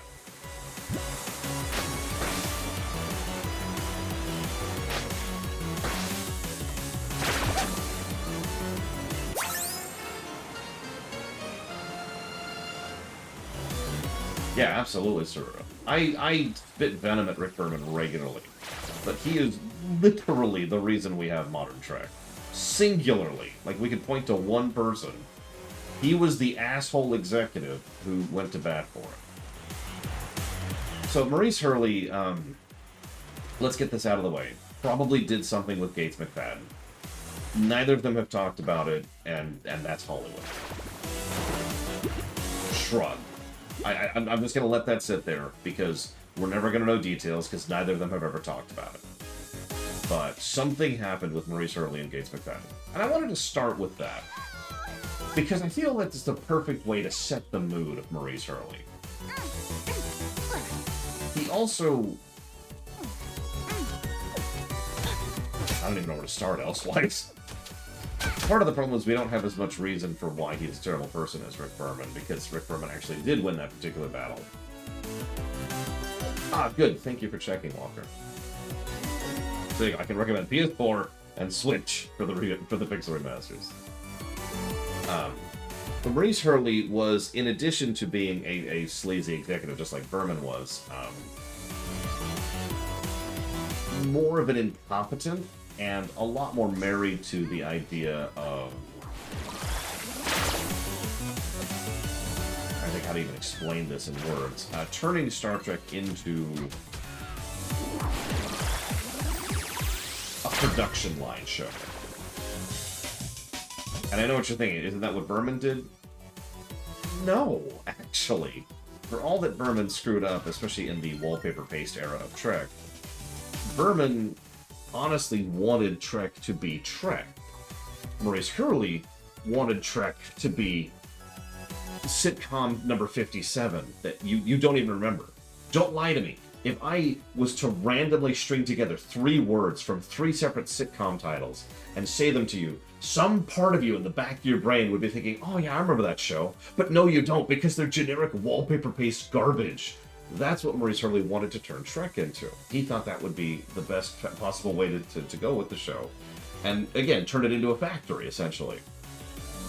And I'll take Berman over that, thanks. But hang on. There's one other difference with Rick Berman. And this is funny. Rick Berman is a terrible writer, terrible producer, right? He was good in The Office. That's where he did his best work. That was his talent. And every now and again, he would wander onto the set and he would inflict his writing and his, essentially his directing onto the show. And it showed every time he did it, because it always sucked. But here's the really weird part. Rick Berman also spent a lot of time in the office going to bat for Star Trek, getting the budgets and getting the timelines and fighting the other executives. He was willing to hands off Trek. He was willing to let other people manage Trek in his absence. This is one of the reasons we get good Trek over the period of modern Trek. Maurice Hurley was not like that. Maurice Hurley, you've probably had that kind of a boss. He was the kind of person who would sit there and be really, really, okay, what's it called? There's a term for it. Controlling, but not that. Micromanaging. Maurice Hurley was a micromanager. He would have been on the set every day, constantly like, okay, do this. Put this over here. Yeah, I'm gonna need your TPS reports. That's Maurice Hurley. And again, think about what that would have meant for modern Trek. Anyway, sorry, getting way off topic here. Where the hell am I?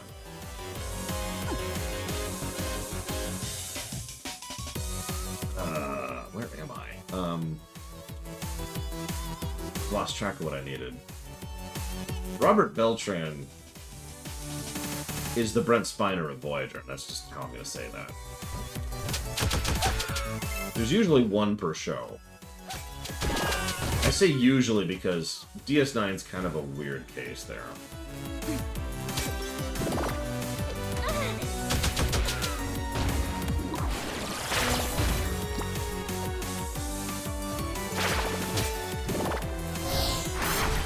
I mean, yeah, like it or not,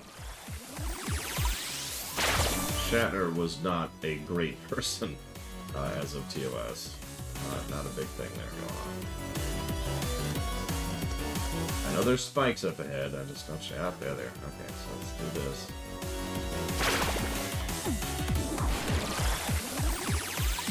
Well, DS9's a weird situation because it's one of those debatably situations. Transform! It's funny, sort of, and makes so much sense.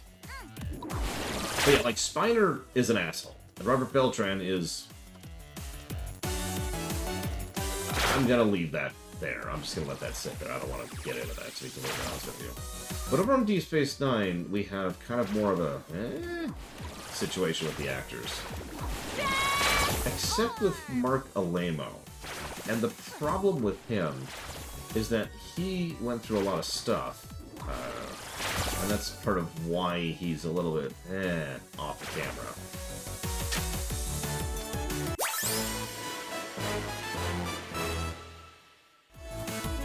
No, that's exactly my issue with Ira Steven Behr. Ira Steven Behr is entirely too in love with the smell of his own farts. There's no other way to put that. He also really likes to take credit for being woke. And you'll notice I don't use that word in general, because I disagree with the entire argument of, you know, being woke and the go woke thing and all that crap, and I just try to avoid all of that nonsense. But no, Ira Steven Behr is non-jokingly going woke, and it's to the point where it's like, dude, chill. Even that wouldn't irritate me nearly as much, if not for the fact that he likes to steal credit for doing so. Like, he claims he's some big mover and shaker in the industry, and it's like, no, you're not, buddy.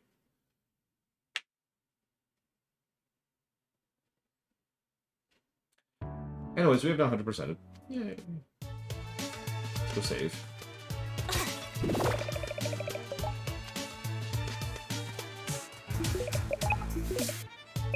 I mean, again, most of Star Trek's cast across all of the shows is honestly some pretty legit people.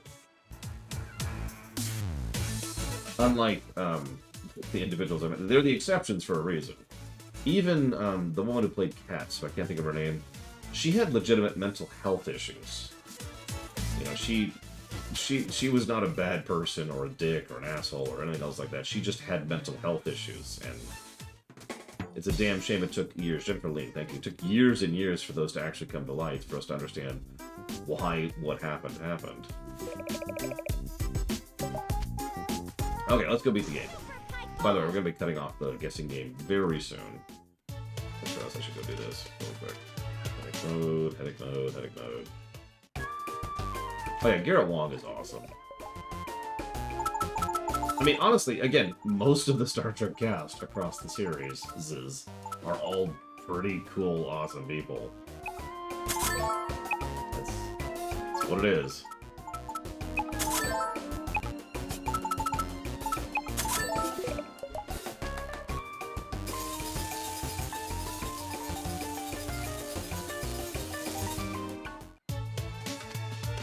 I mean, think about Jonathan Frakes, who's just a big, lovable, affable, nice person who bothers and cares, and it goes the extra mile. We've got LeVar Burton, you know. We've got Leonard Nimoy, DeForest Kelley back when he was still alive, George Takei, not a visitor, Cyril Lofton. Can't think of his name all of a sudden. The guy who played Nog. Nicole DeBoer. Yeah. Awesome people across the board. Hey, Dusty Mint. Very, very, very much appreciate the 1-year anniversary sub. Thank you so much. And welcome to the 1-year club.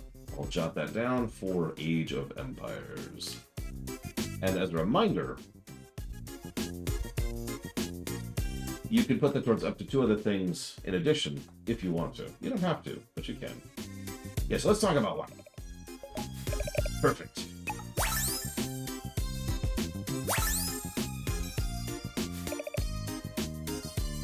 Now we just need the ugly iron slab. Carefully place our fuzzy friend inside, attach the glue in place. Look at that. Voila. Dynamo is complete. Yeah, Chase Masterson is also just an awesome woman. Did I miss anything? Nope, you're just in time. Gather around, everyone. Let's fire it up and see what happens. Close this, I don't need that anymore. We're going to be closing the guessing game pretty soon, by the way. Hope it explodes. Here we go.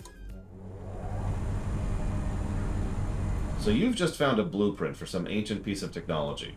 You don't know what it is or what it does. Do you build it?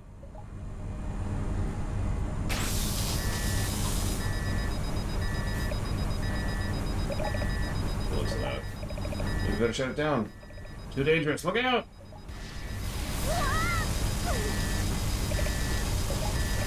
She's trapped. What do we do? Can't switch it off.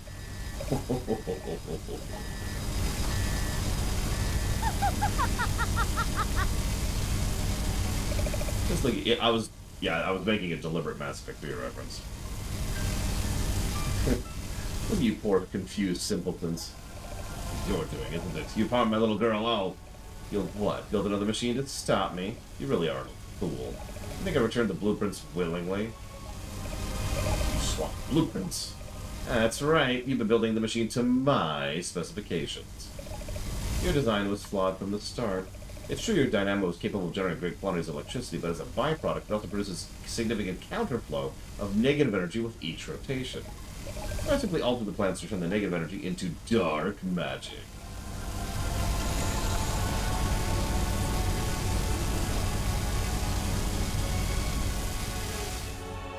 So, just like Roddy, who was Risky, who was exposed to a large amount of dark magic thanks to her working for the Dark Master, the Pyromaster. We're exposed to dark magic, and hey, look, same skin tone.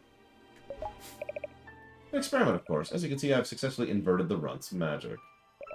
I've changed her from good to evil. You monster. Let her go. I've no intention of keeping her.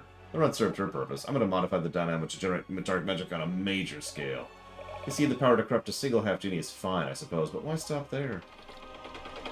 I'm going to corrupt everything because that's the dumbest possible thing I could ever do. Hang on. World of Warcraft.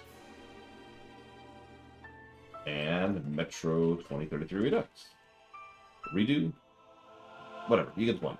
Thank you again, Dustinment, very much. I'm going to turn the entire Genie realm evil. For no reason. Just do something to do that. Not anymore, thanks to all of you. I'd say goodbye to the half-genie brat, but with all that evil magic coursing through her, let's just say she's your problem now. Ta!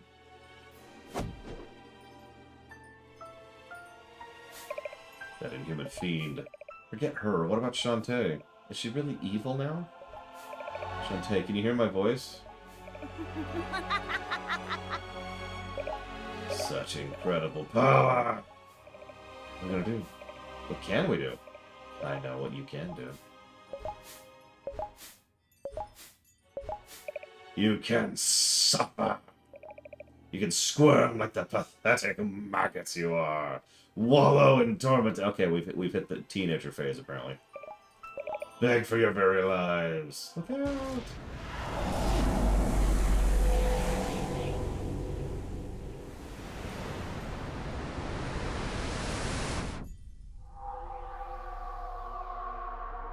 I can feel it. The darkness spreading. My strength increasing. And you. Don't do this. You're much too weak. How does it feel to lose? To have failed your friends and family so miserably? Please, everyone's still counting on you.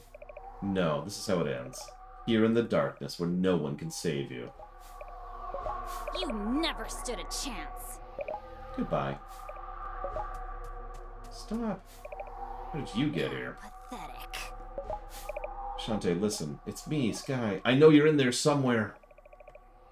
I know you're confused right now. The dark magic has you surrounded, but you've got to fight it. Remember who you really are. I know you're in there somewhere. This is kind of a dumb scene, honestly.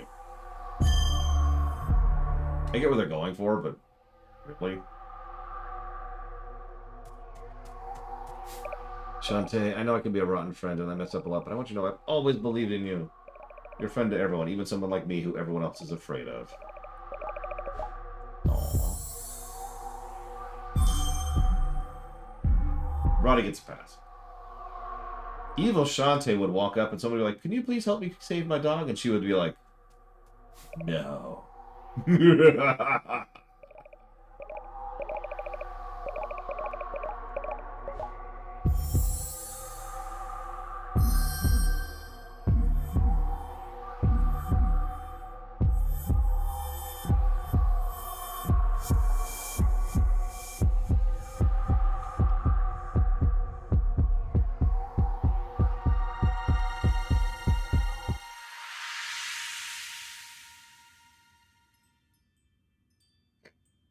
I get that reference, baseball. So she went evil for like 30 seconds. What happened? Where am I? We're trying to reach you for hours. We did a whole side adventure for it. I was afraid you'd... Shh, give her a moment. Yeah, it's... Doing that kind of scene can work, but it's literally like a 3-minute side blip.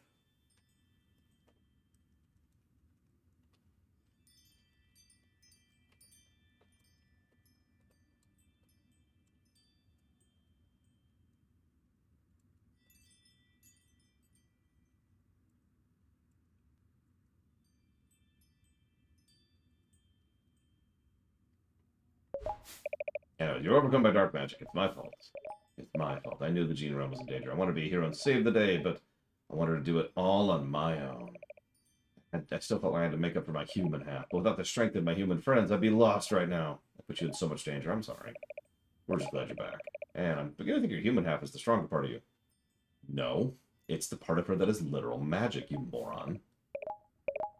Hey, what's this on the floor? It's the map to the final dungeon. Yeah, we don't know anything about her plan. You could be walking into another trap. You're right, the situation calls for patience. She said she's going to improve the machine. We know she was aware of foreign components. We have clues on how she found out of it. I can make a device to counter it. Every second we delay, Risky gets closer to corrupting the Genie realm, and we get closer to getting the bad ending. You're right, of course. You can confront her now or look for clues. Choice is up to you. If you find any clue, no matter how insignificant, bring it to my workshop.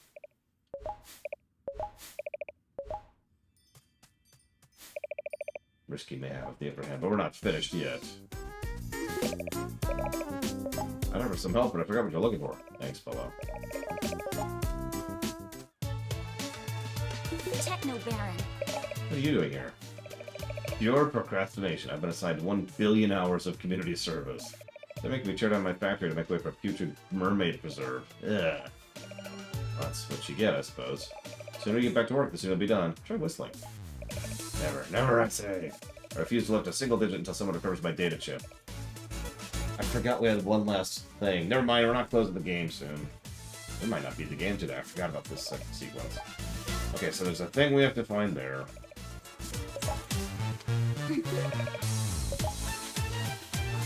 It looks like He-Man's back. We have the waterfall relic, of course. It's impossible to work with that moronic squid baron, so I'm starting over fresh. I refuse to be reduced to comical banter. I'll rebuild an empire of fear by feeding on some good souls. I command you to find 10 of them. Fail in this, and I will inhabit the minds of all the citizenry of Scuttletown, driving them to madness. It sounds more like the Hypno Baron I know. Bring me the sunken souls. Okay, here you go. Enjoy. See how they quiver and wriggle in fear of their master. You've done well. I give you a gift. Risky's ribbon. That object is an ornament of pure hatred. Thanks, Hypno Baron. Good luck building your fear empire. Shantae, there's such a thing as being too flippant about these kind of things.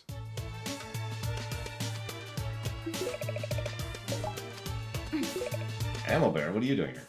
What does it look like? I'm shopping for spare parts. Until I repair my ship and get her airborne, my entire fleet's just burning fuel. If I had 5 pieces of scrap metal, I could get out of here. Well, as it happens, I have 100% of the game already. Here you go. You know, you ain't that bad, babe. I'm gonna share a secret with you. I had a run-in with Missy Boots some time ago. She dropped this. Risky's pendant. Never liked how that gal throws her weight around. Maybe that thing will help you take her down a bit, yeah? Keep between you and me.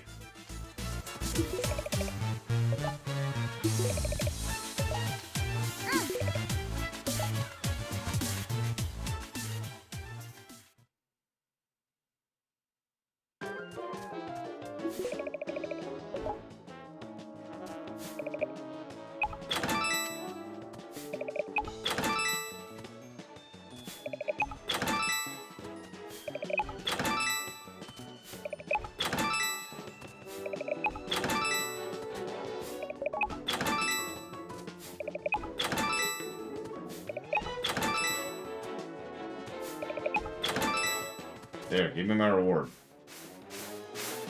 Oh my god, are we doing a dance move? Also, that is so slow. Look at that.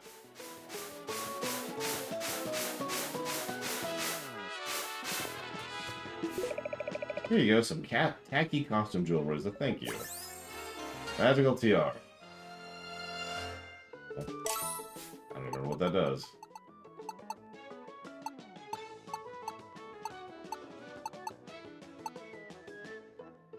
A fountain of magic wells up within you. I think that gives us regen, and I'm right because my mana isn't going down right now. I'll take it. Squid Baron! Yo! You're here? I thought you'd destroyed you in battle. Yeah, you get over explosions and screen-clearing blasts after a while. No permanent harm done. Check this out. Have you seen all the Squid Baron fan art in this place? There's some sort of global phenomenon. In fact, here. I had to take some artwork down to make room for more pics of me. This is someone's artwork. The person poured their heart and soul into this. Toss it. No way. I'm gonna find a good home. I even know exactly where it goes.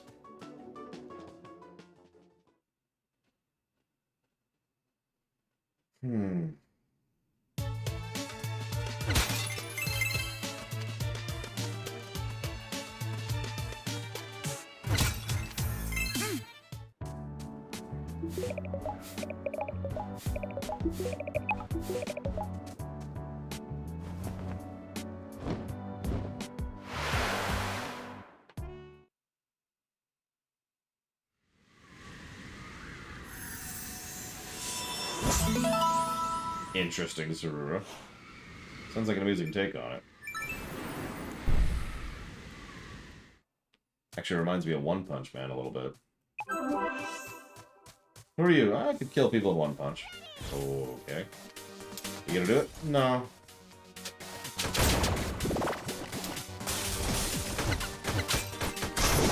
Yeah, so I can just leave this on now.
Sorry, I didn't mean to get people talking about One Punch Man. Hey, Valerian.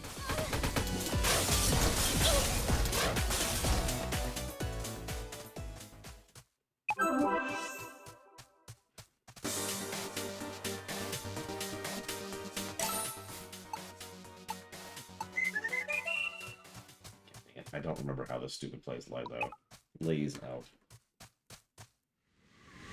Back down.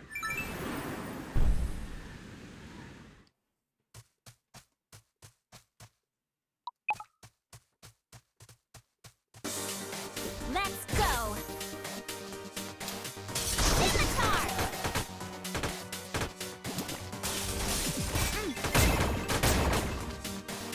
I mean, you gotta have something to do, sir. Weekends can get old. Just saying.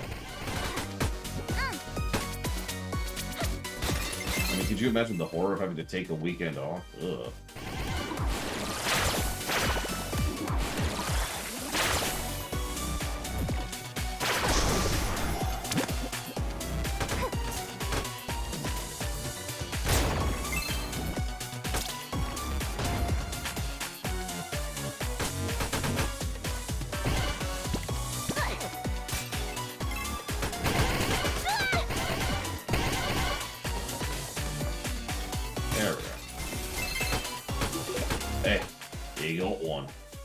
Say that. This ain't at all what I expected. Way better. Yeah, I'm digging this. Yeah.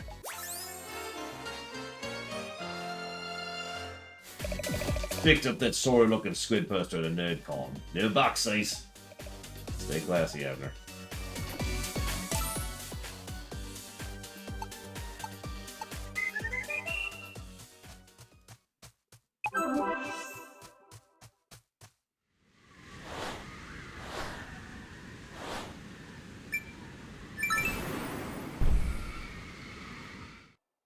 Wait, shoot. I think I went to the wrong place. I went to the wrong place.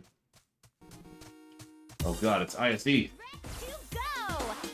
Listen, ISE, I swear I'll pay you for that program. I swear. I'm sorry. Please don't kill me. A little bit, but also mostly because I'm trying to play catch-up Walker. And we'll continue to be doing so for several more months. We're in catch-up mode now. And we will be at least until the WoW run is done. Either way, thank you, ISE, very, very much for the sub. If you know up to 3 things you'd like to put that towards, please let me know. Otherwise, I tell you what, that's something horrible. Something truly horrible.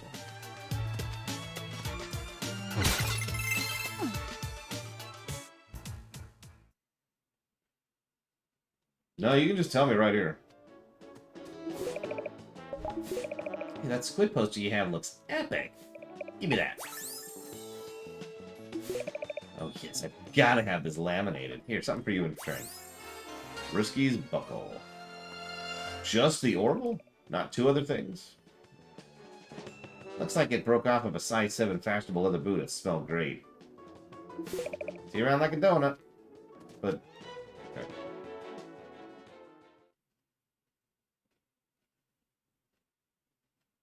Yeah, I'm trying to picture what Risky's boots would smell like. It's probably not good. Because, you know, this seawater and running around a lot. Boots don't smell good in general. So... anyways.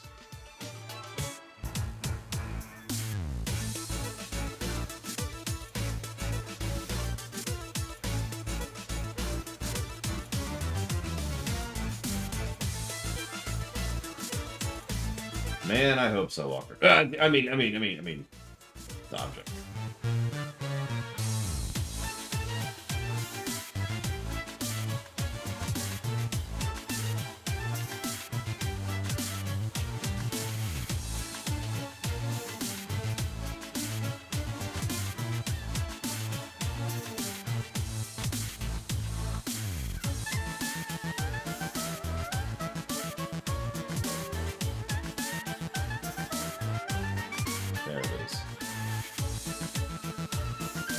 Okay, that's what I thought.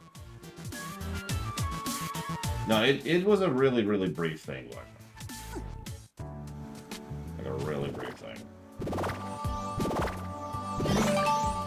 Yeah, Sky would never use OnlyFans, for example. That's just crazy. Roddy Tops would just because she thinks it's funny. There's nothing explicit in Roddy Tops' thing. She just thinks it's funny. She likes to troll people. Shantae never would. Way too pure for that. Risky. That's how she funds her empire. Ready.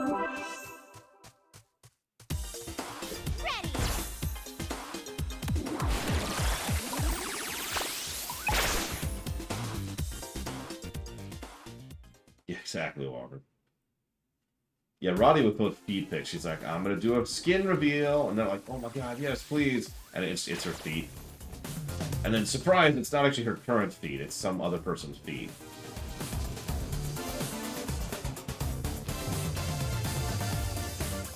Which, knowing her, is probably Shantae's feed. And then Shantae would be like, Roddy!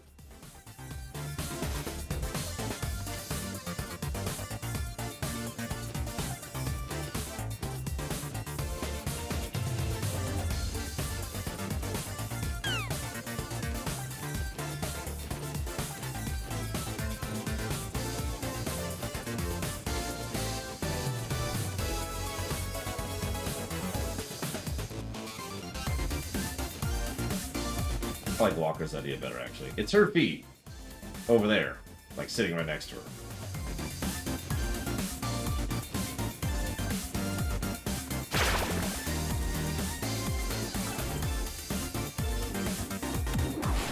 Transform! And then immediately die.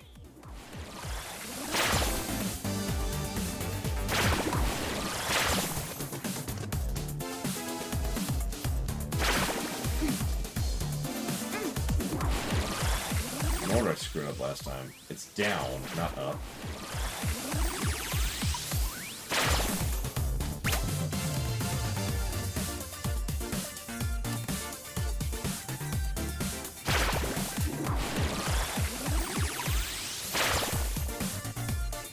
I could have done this last time. Whatever.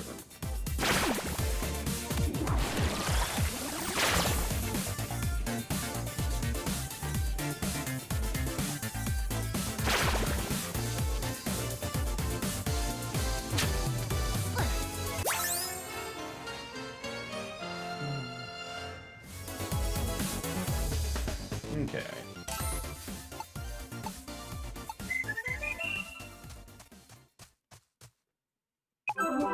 Hey, Czar. Yeah, we got a PS2 safeguard.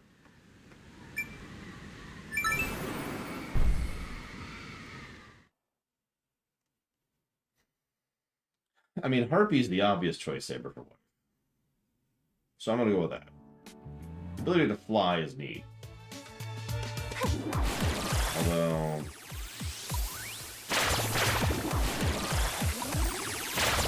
being able to just produce fruit at will would be pretty nice too, I'm not gonna lie.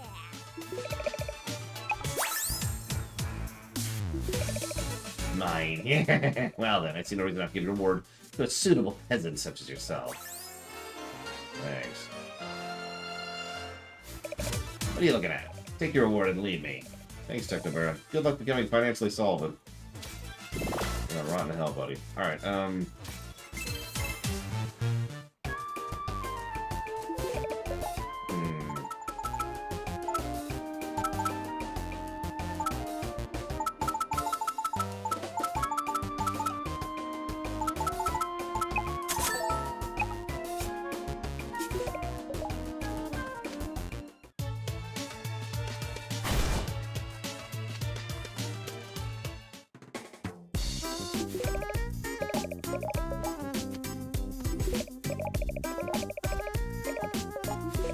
yeah, I found 4 clues.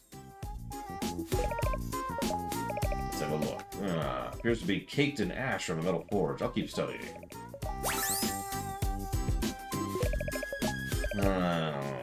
There's a smudge from a sealant often used with insulated rubber hoses.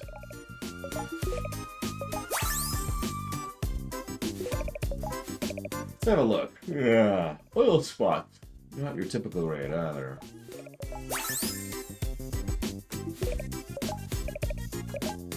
Smells of sulfur. Whatever she's building is using great heat as a power source.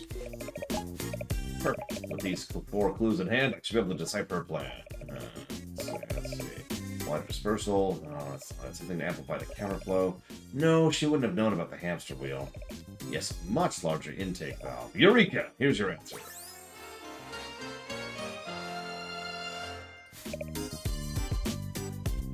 I honestly have no idea, random. I can't imagine playing a CRPG with a controller, so that's alien to me. It's a magical polarizer. With this item, you can cancel the inversion process and redirect the magic like a lightning rod. Huh? If a private chance to switch your magic, you can switch it back again. Cool. Will it really work? No idea, but it's better than nothing. Well, she's got this. Go kick her buns, champ. It's time to stop risky boots once and for all. Definitely. Hello, Cannonair. Let's do this. Oh, nausea, nausea, nausea.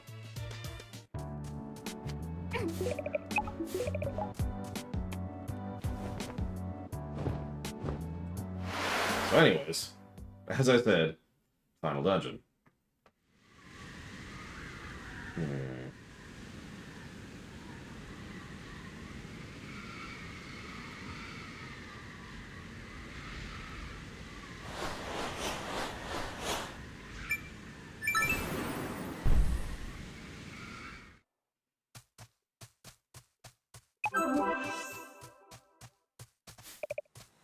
This is the place. Risky Boots is hiding the dynamo somewhere close by. One final word of warning. Hey, it's you. If the enemy succeeds in turning the Genie realm to evil, he must destroy us and our magic with it. Hesitate, and your world will fall forever into darkness. I understand. I believe in what my friend said. I can't think of myself as half good enough anymore. Everyone in Scuttletown, Sequinland, the entire Genie realm is counting on me. I'll stop Risky Boots, no matter the cost. Let's go!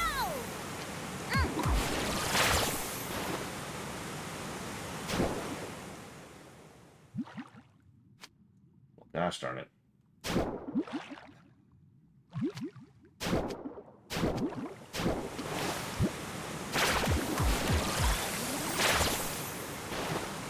Yep, we got the touch. We got the power.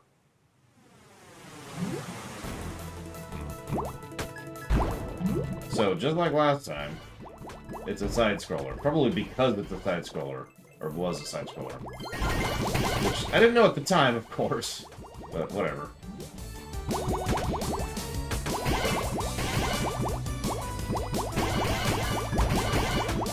Kind of a weird last dungeon, but yeah, I'm not here to question. We got this, we got this.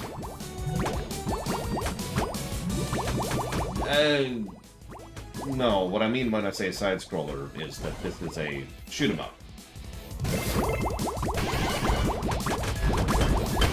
Radius. Or Curse the Moon 2.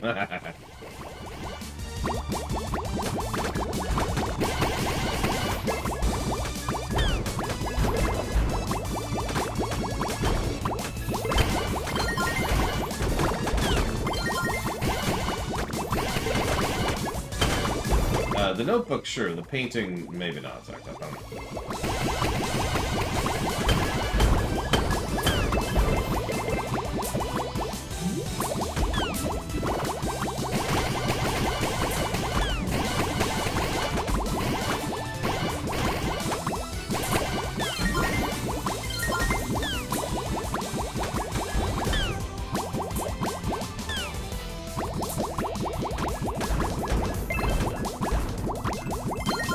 Starship fish are bonus points. Let's call it what it is.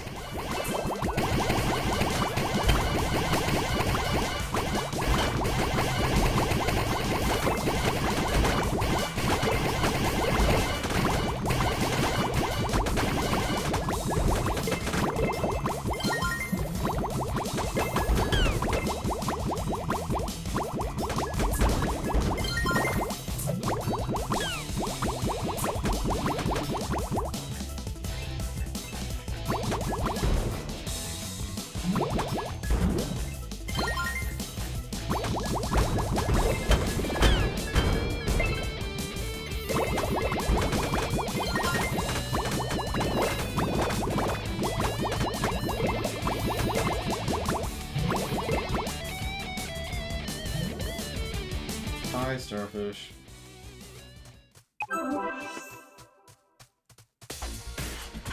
So, okay, actual Let's Done. Let's do this. If you haven't gotten guests in, this is a good time to do so, because I'm going to lock it off pretty quickly.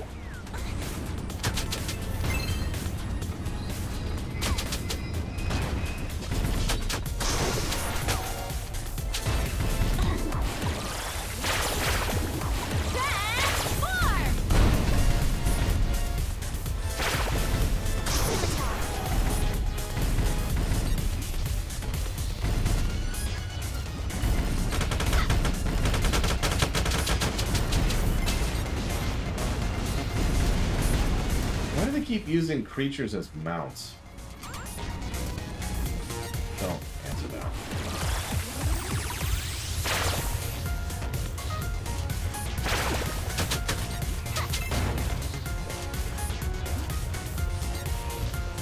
Generally in the last dungeon is when I like to top it off.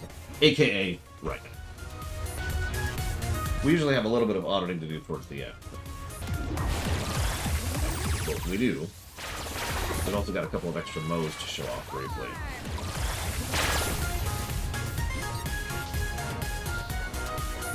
Oh god! Yes, Duncan Stamp. I did used to use Shantae as a name. Until I started doing this, more as a full-time job, at which point that obviously had to change.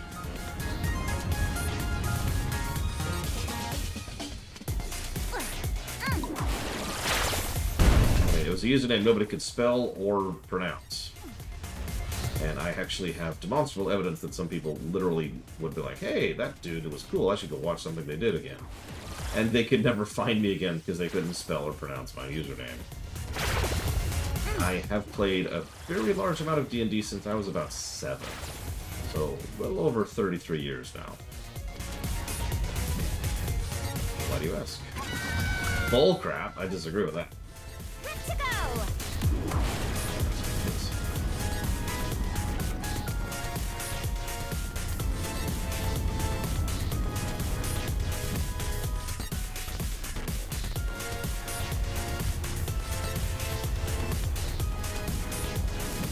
I may just go back through this. Transform!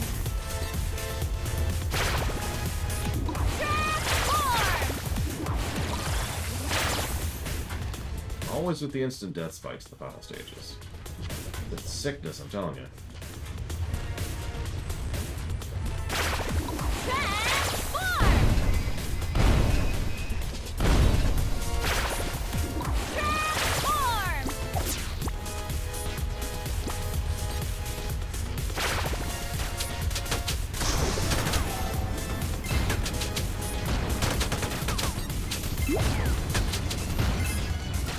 Bob was making his bank today, I tell you what.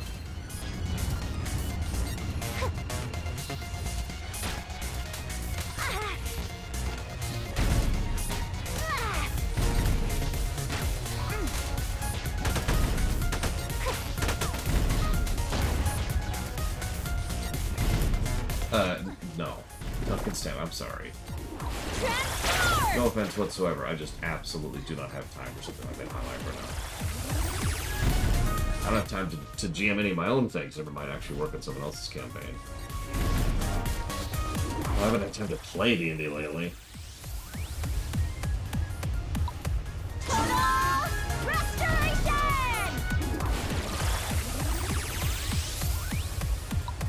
I feel like monkey's the answer here. Ooh, and I'm wrong. Well.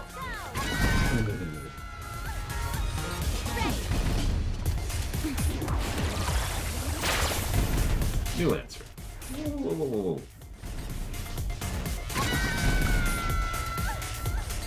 Ready!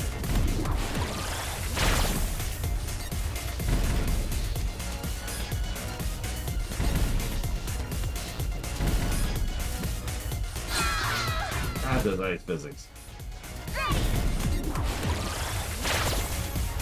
For those of you not aware, the Harpy form has built-in ice physics. Let's go! She has really bad squiggity, to put it bluntly. Like, you think Luigi's bad? No, no, no. This is awful.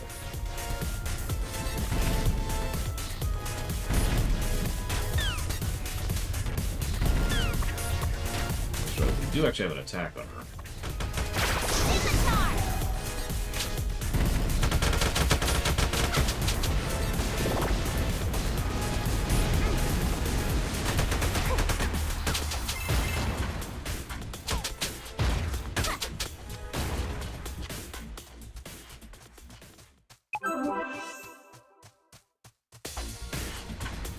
Okay, we're gonna go ahead and chop off the guessing game now.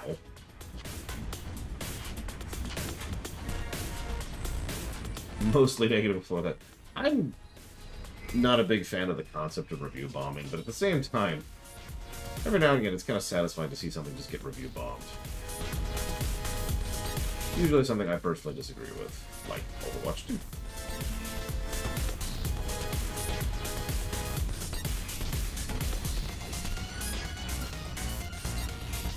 Here's a question for you. Do you think this game will beat the previous one in overall score? Because that's really what the question is here.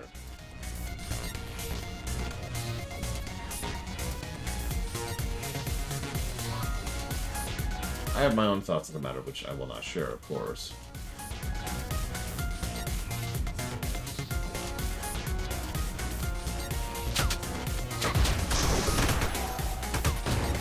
This definitely is an example of a game that's different more than better or worse.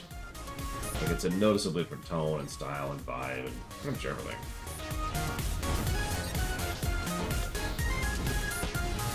And of course, this is the final dungeon.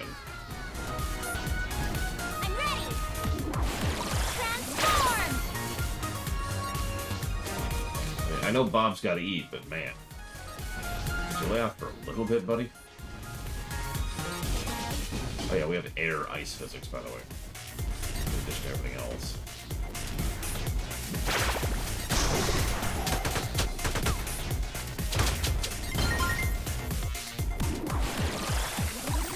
Total restoration!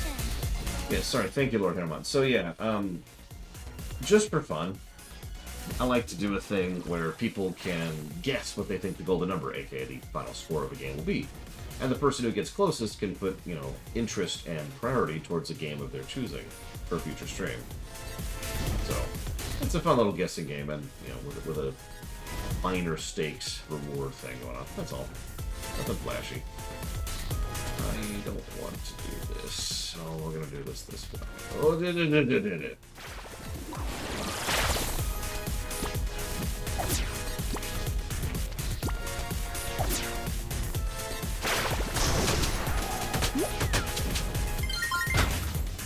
You haven't gotten your guess in now. That was a really, really good time to do it.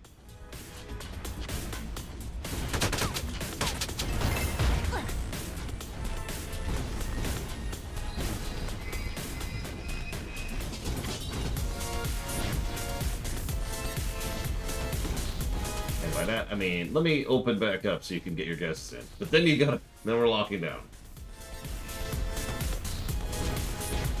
I'll give you 2 minutes. Wherever.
Okay, surely, that's enough time. Chopping it down. Ooh, okay. Go beat the game.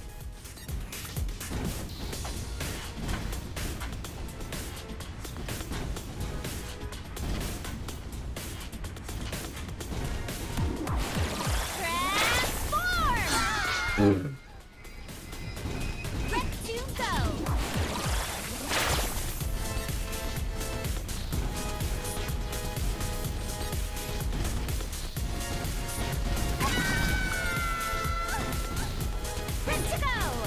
Why?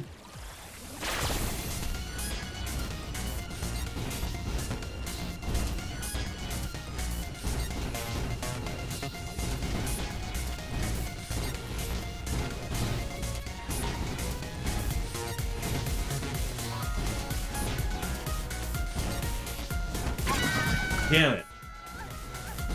Let's go. This is getting a negative, by the way. I'm just going to give that away. For pretty much the exact same reason the last one did. Probably not as many. I don't know. I shouldn't say that. Ooh. We're playing Flappy Bird with instant death everywhere. God, I disagree with that.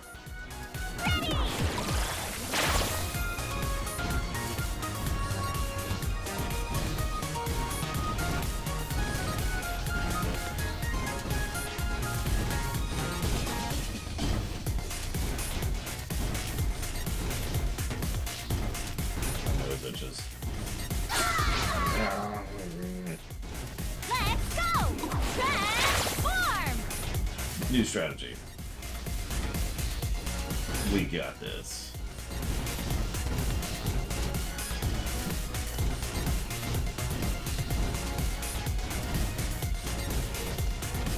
I'm weirded out that this is working. Okay, there we go. Hey, surely that's not gonna work.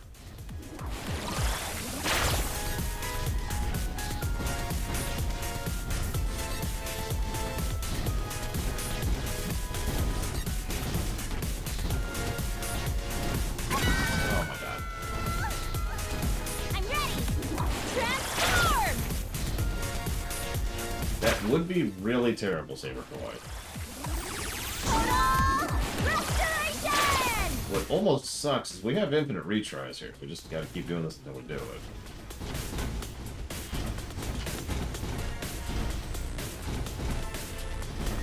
No, oh, sorry, we can't make it.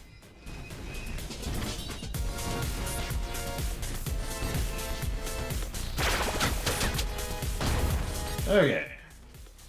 Jeez Louise. Okay.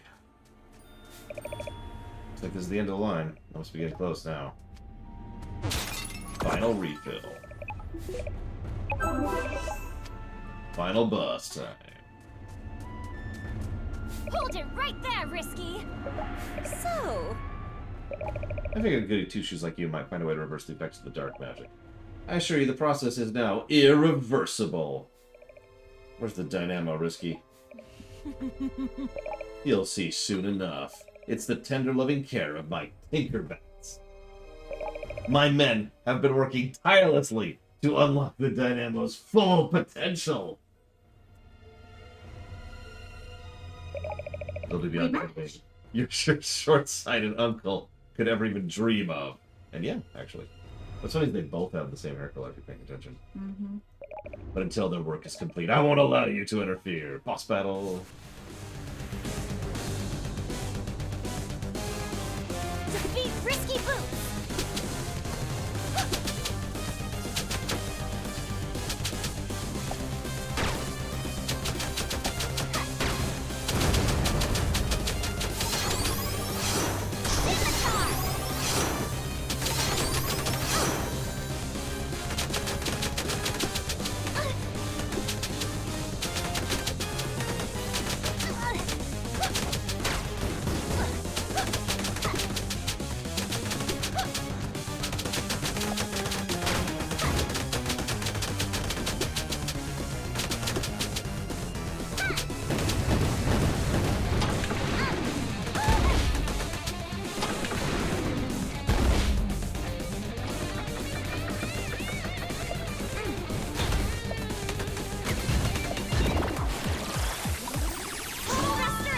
Okay, back to killing people. Good thing they're dropping magics up. Magic ups, am I right?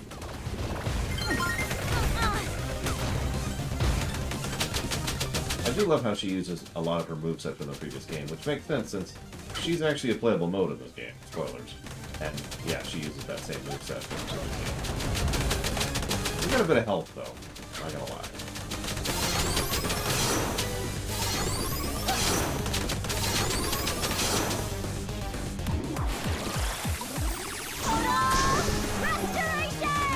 why I bothered to upgrade scimitars right here. Specifically so I can shred through her a bit faster.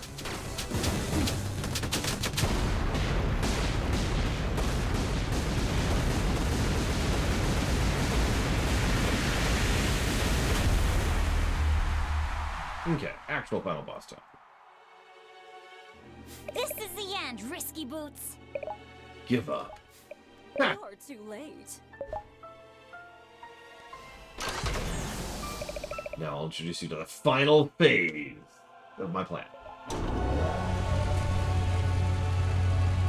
We're just gonna stand here and let this happen, like you do.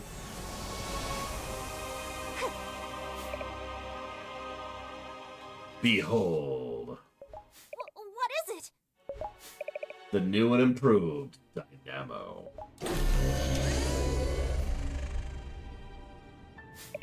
What have you done to it? My Tinkerbells have increased its potential in every way. My moment of victory has arrived. Watch as I turn your precious Genie realm inside out. Just gonna open a gateway to the Genie realm. I've got to destroy the Dynamo before it's too late. I like this song.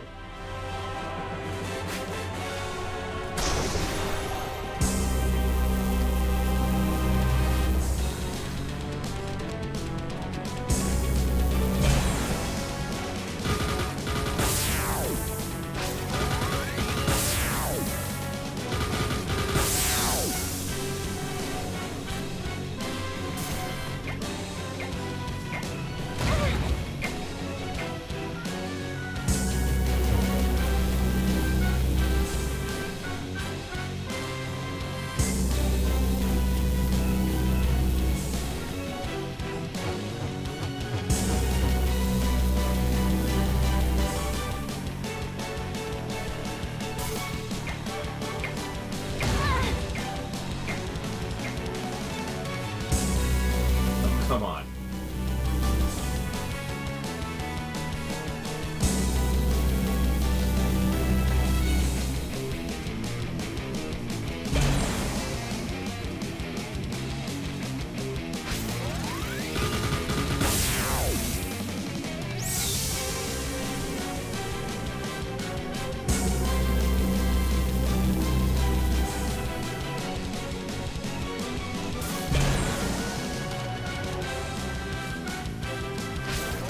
Something I didn't notice the first time I was playing this is that you turning the Dynamo actually charges up the gears on its face, which is how you do damage to it. See, watch the left screw and you see what I'm talking about. Phase 2 of 2.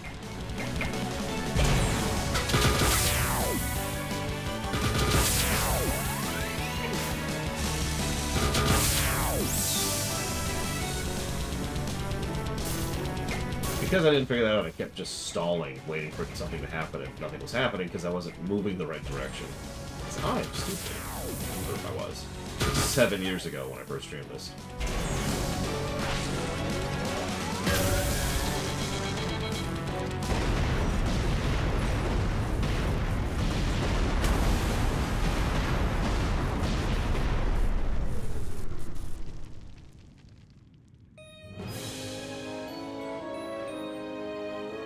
No, not yet, Mr. Rude. I deactivated the Dynamo just in time, and the Genie realm is safe and sound. Huh? That voice. You've battled valiantly and accomplished so much.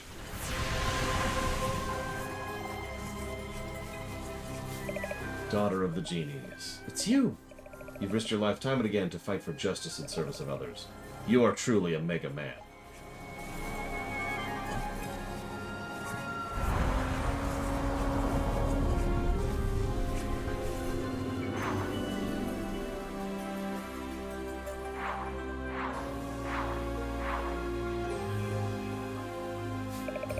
On behalf of the entire Genie realm, we thank you from the bottom of our hearts. No way! Is this the Genie realm? You've been here like 12 times this whole game. Of course it's the Genie realm. Unfortunately, the corruption of our magic has begun. Do what you must to ensure peace. Oh, I've finally done it. the very heart of the realm of magic. The power of the genies will be mine. Now do my bidding. Submit to me as your absolute ruler.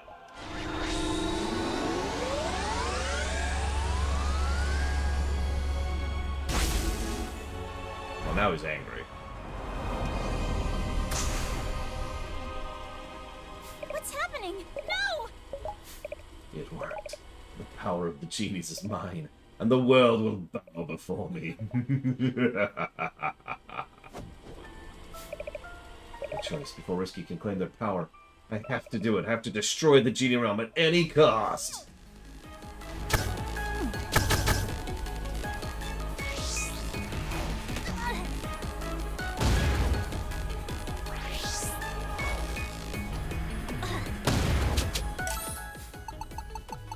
I do have the thing on, right? Yeah, right there. Of course, it doesn't work right now. Total restoration! Shantae's fine. She has the power of friendship.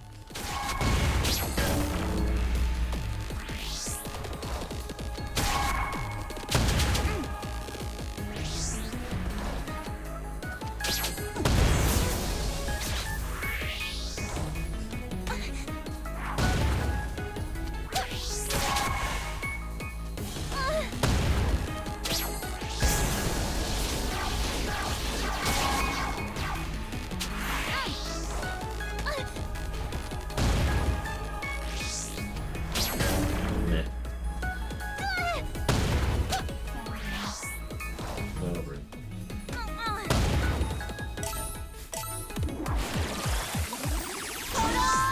restoration!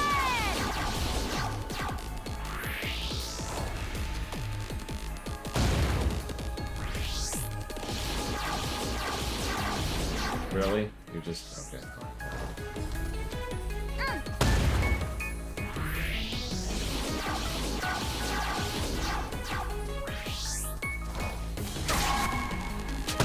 Are you just running around in your circle and dodging Genie?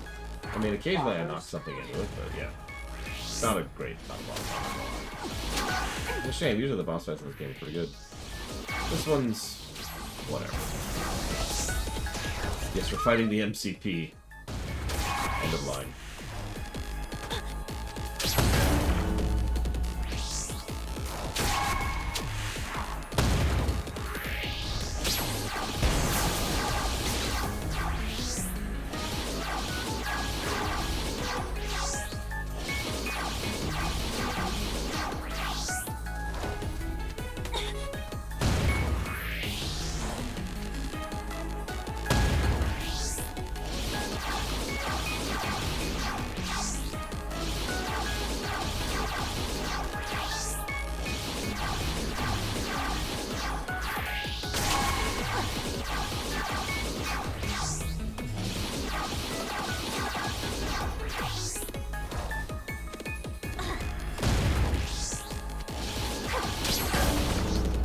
Screwed up with that initial jump.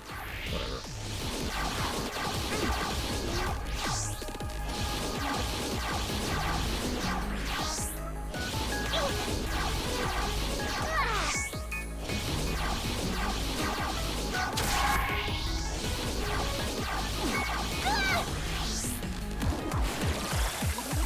Total restoration!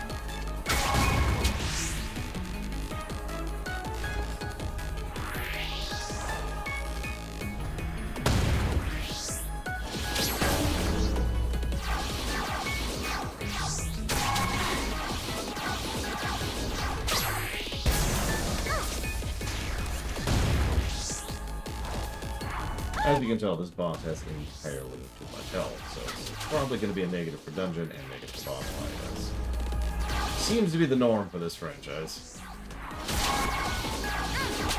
Come on, come on. Thankfully, I have one more health, because otherwise it would be a colossal thing.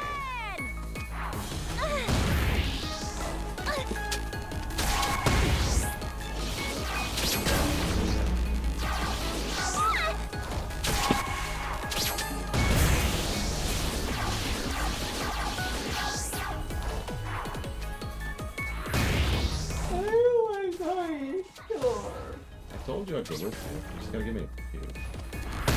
I'm not. Well, I'll go instead of you. Although you still want me to clean up your room, which has not happened, by the way. I have not had time.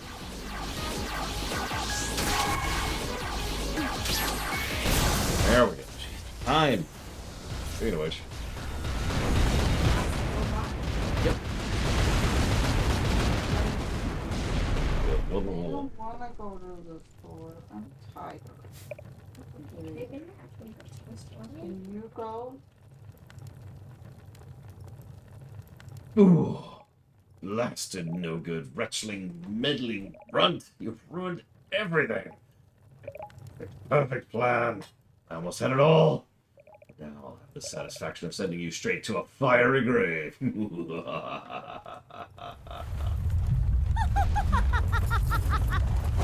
Or, you know, not. Get out of here. Oh my god, it's the zombie hamster.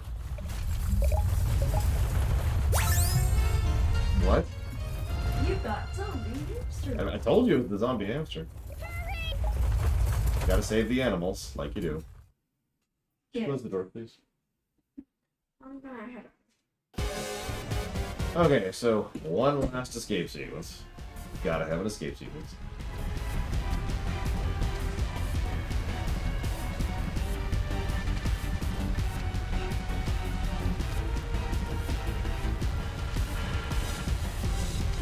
Ignore the encroaching wave of lava. We're fine, we're fine, we're fine. Everything's fine.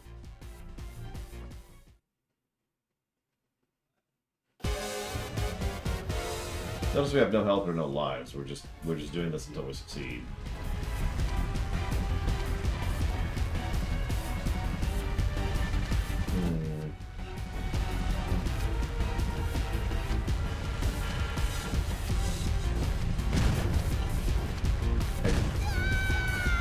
Sorry, that's my fault.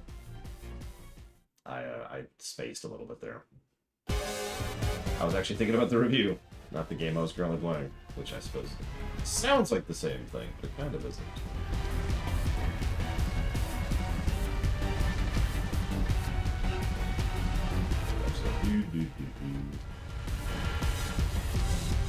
Why are there just giant gears? Honestly, for a second, I thought that's what was going to happen, Dr. Winter, because, you know, it just stalled there for a second.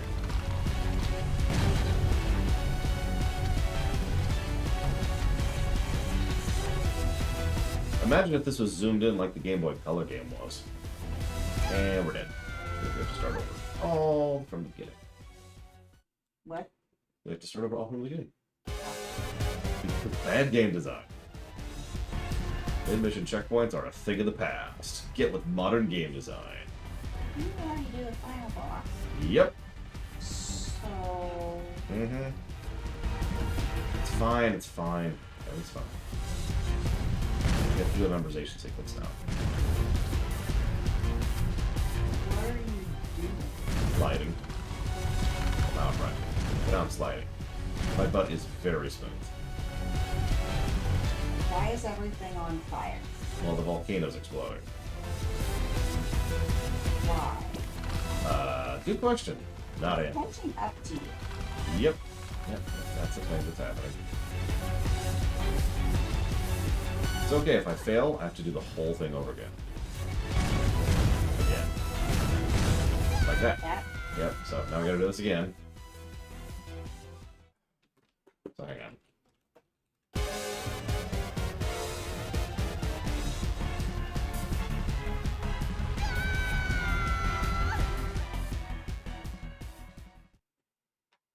As per usual,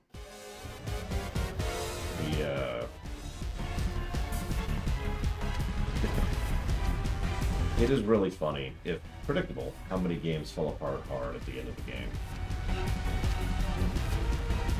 It's a bit sad, too. Because, I mean, there's a reason I judge the outro so harshly when it comes to game design. You really want to nail the finale. It's the last thing your players are going to remember from your game. It's called the fun alley. Well, it would be a fun alley if they did it properly. But yes, the finale. Fun alley. alleyway filled with fun. Just ask Bruce Wayne about that. He knows Fine. all about that. Fun now. Not fun now. So the finale. I'm not gonna. There's no pronunciation changes possible. That's impossible. Okay, yes. Joseph. Ah! Almost got me killed there, sis. That's okay. I did not. It's my sister's job to get me killed. She knows how this works. Nope. Okay, that actually almost got me, but it didn't. It didn't. That's the good part. Please stop. I don't want to do this again. The longer this takes, the longer it's going to be till we go to the job. I don't want to go.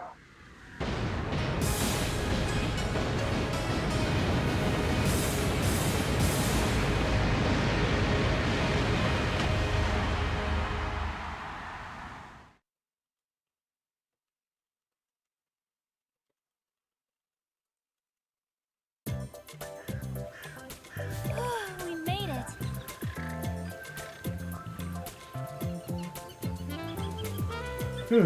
I made it.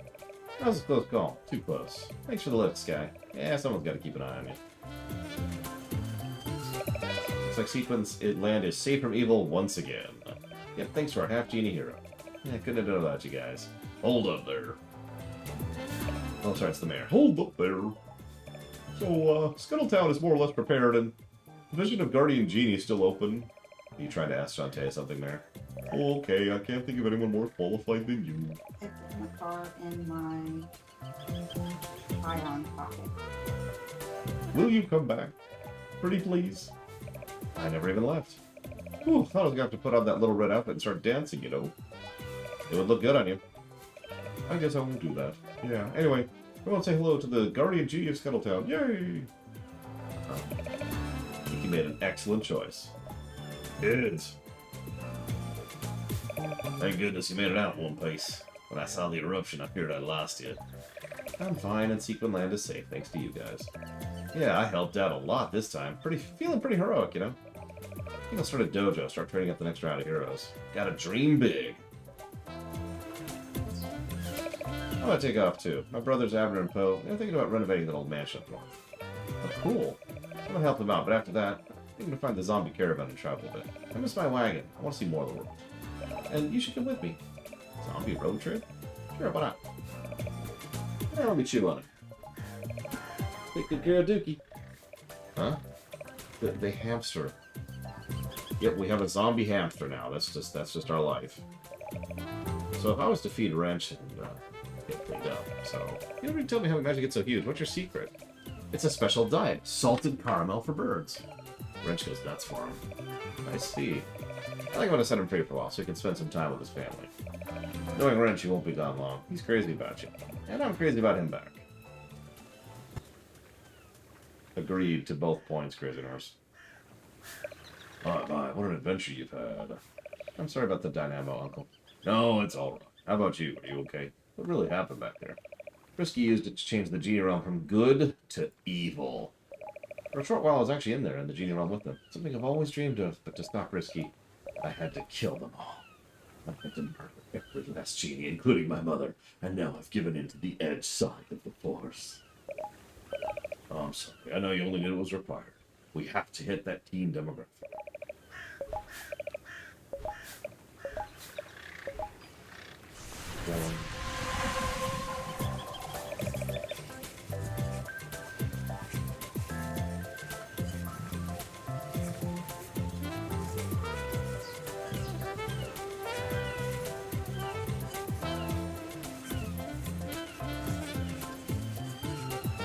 Okay, she acted selflessly to put the needs of others before her own. Is the Genie realm safe? Yeah. By purifying our magic and 100% of the game, you saved us all. Guess your polarizer did the trick. So it did. And what about my mother? Is she safe too? Your mother's alive and well in the Genie realm. She devoted herself to the protection of your world. She and the other genies must remain here, where their combined powers can ward off the greater evils that would seek to enter your world. That's why she had to leave so long ago with the other genies. To protect us? Yes, so you can grow up under the safety and care of your uncle and never know your parents or their loving embrace because they hate you. I understand. Edge.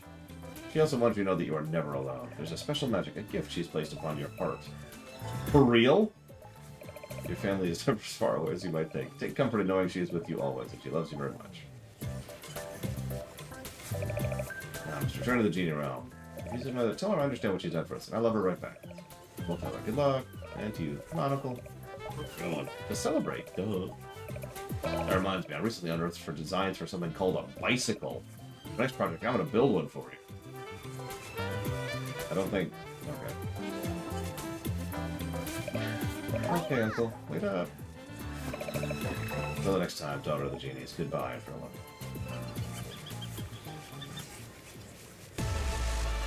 And the end. But we're not done yet. We'll never. Just so my sister doesn't have to go to work. Nah, I already texted him. He's going? He asked me which card to get out of the law. It's not about these things. No, this is my pace of credits. Thanks for playing. And The end. it's well, you missed it. I was zooming through it. Very Oh. All I got of it was the end. Yeah, no, it was very fast. All right, so we have a couple more. I'm going to go lay down. Bye, stream. She's doing that.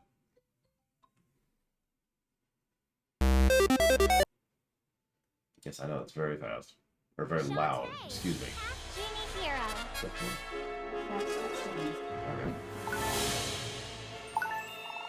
Hero. Okay, so let's talk about hardcore mode. It's for those of you who really, really hate yourself. Red to go. So, hardcore mode is actually an interesting form of difficulty. Obviously, it's, damage and health and all the other things that we usually give negatives for, but it actually changes the levels. Changes placement, changes patterns, changes enemy distribution, changes enemy attack patterns. It's actually what I would call a proper difficulty for this game. I'm not going to show it off in full because I don't need to. It gets a plus to difficulty.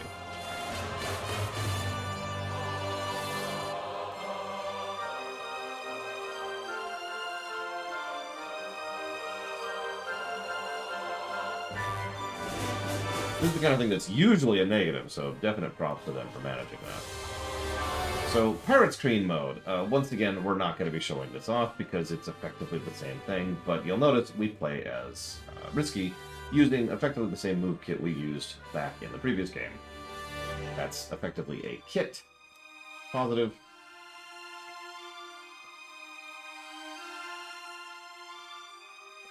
The last boss is slightly different, and there is a couple of additional story things. Here, I'll show you something very briefly with it. Just like the intro cutscene should get across the story differences. Because they got rid of the town hub. Sides to every story.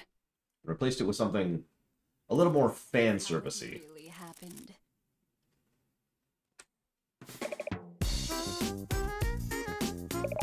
He's like, oh, I'm doing a thing. Oh yeah, there are skippable cutscenes, by the way. Everything was going exactly as planned. So this is our hub, our town select screen. Risky in a bathtub. Another perfect heist. Just imagine a machine that can invert magic. Everything I want is mine for the taking.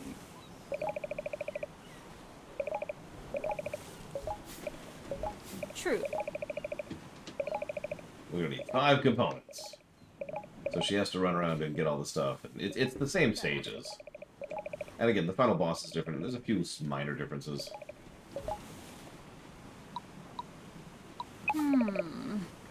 Oh, I know.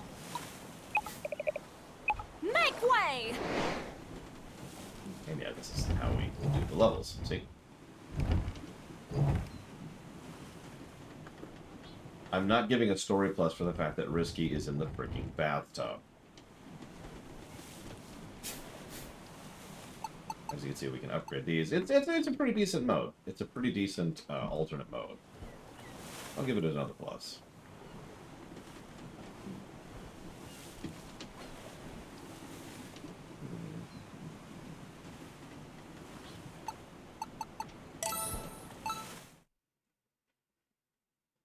We're not doing that, because again, it's mostly just the same stages. I mean, if you're gonna be a pirate queen, buy a pirate queen with style, right? So then there's ninja mode. Ninja mode is the same game, but you have a different kit. Beach mode, same game, different kit. Officer mode, same game, different kit. Jammies mode, same game, different kit.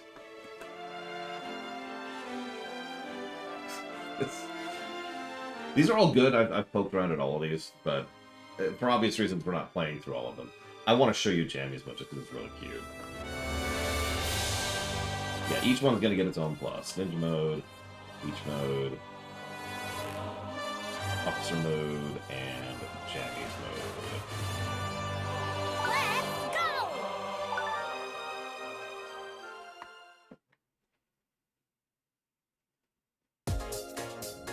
So obviously we're in our jammies.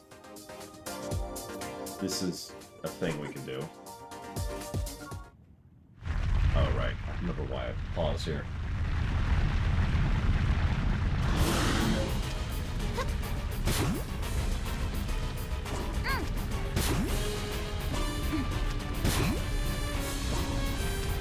All the optional modes are going to boost the score, and I always knew that was going to be a thing.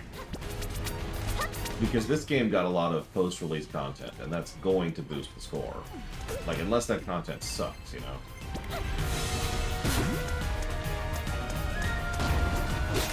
Oh yeah! Our attack is to hit something with a pillow, by the way. Also, if in case you missed that, our level is dependent on our current level of gems. What was it gonna go? No, Mr. Red. We also throw sheep.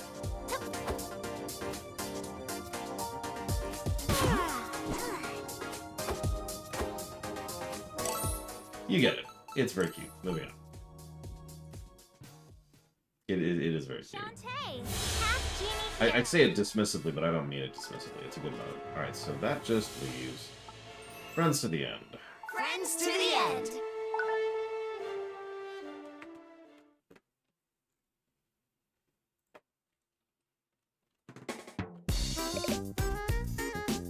Gather in, kids. Time to test out my adventure. The Dynamo. Oh my god, this is the same cutscene with the proviso. Huh? Actually,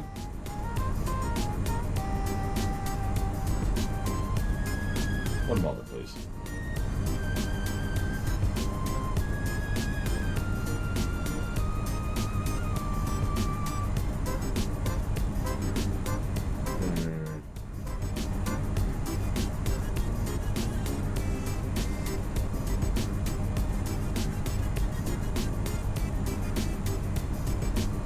So this ran a little longer than I wanted to, and I do actually want to play through Friends to the End mode. I kind of forgot about that. That's on me. I apologize. So what we're going to do is we're actually going to chop off here. Tomorrow, starting at 9 a.m. Eastern Standard Time, we'll go ahead and we'll do Friends to the End mode, which will be the finale. It'll be the last thing we play on camera. And that'll mean we don't have to rush through it, and I don't have to, you know, go to bed late tonight. So tomorrow, at 9 a.m. Eastern Standard Time, Friends to the End mode. See you guys.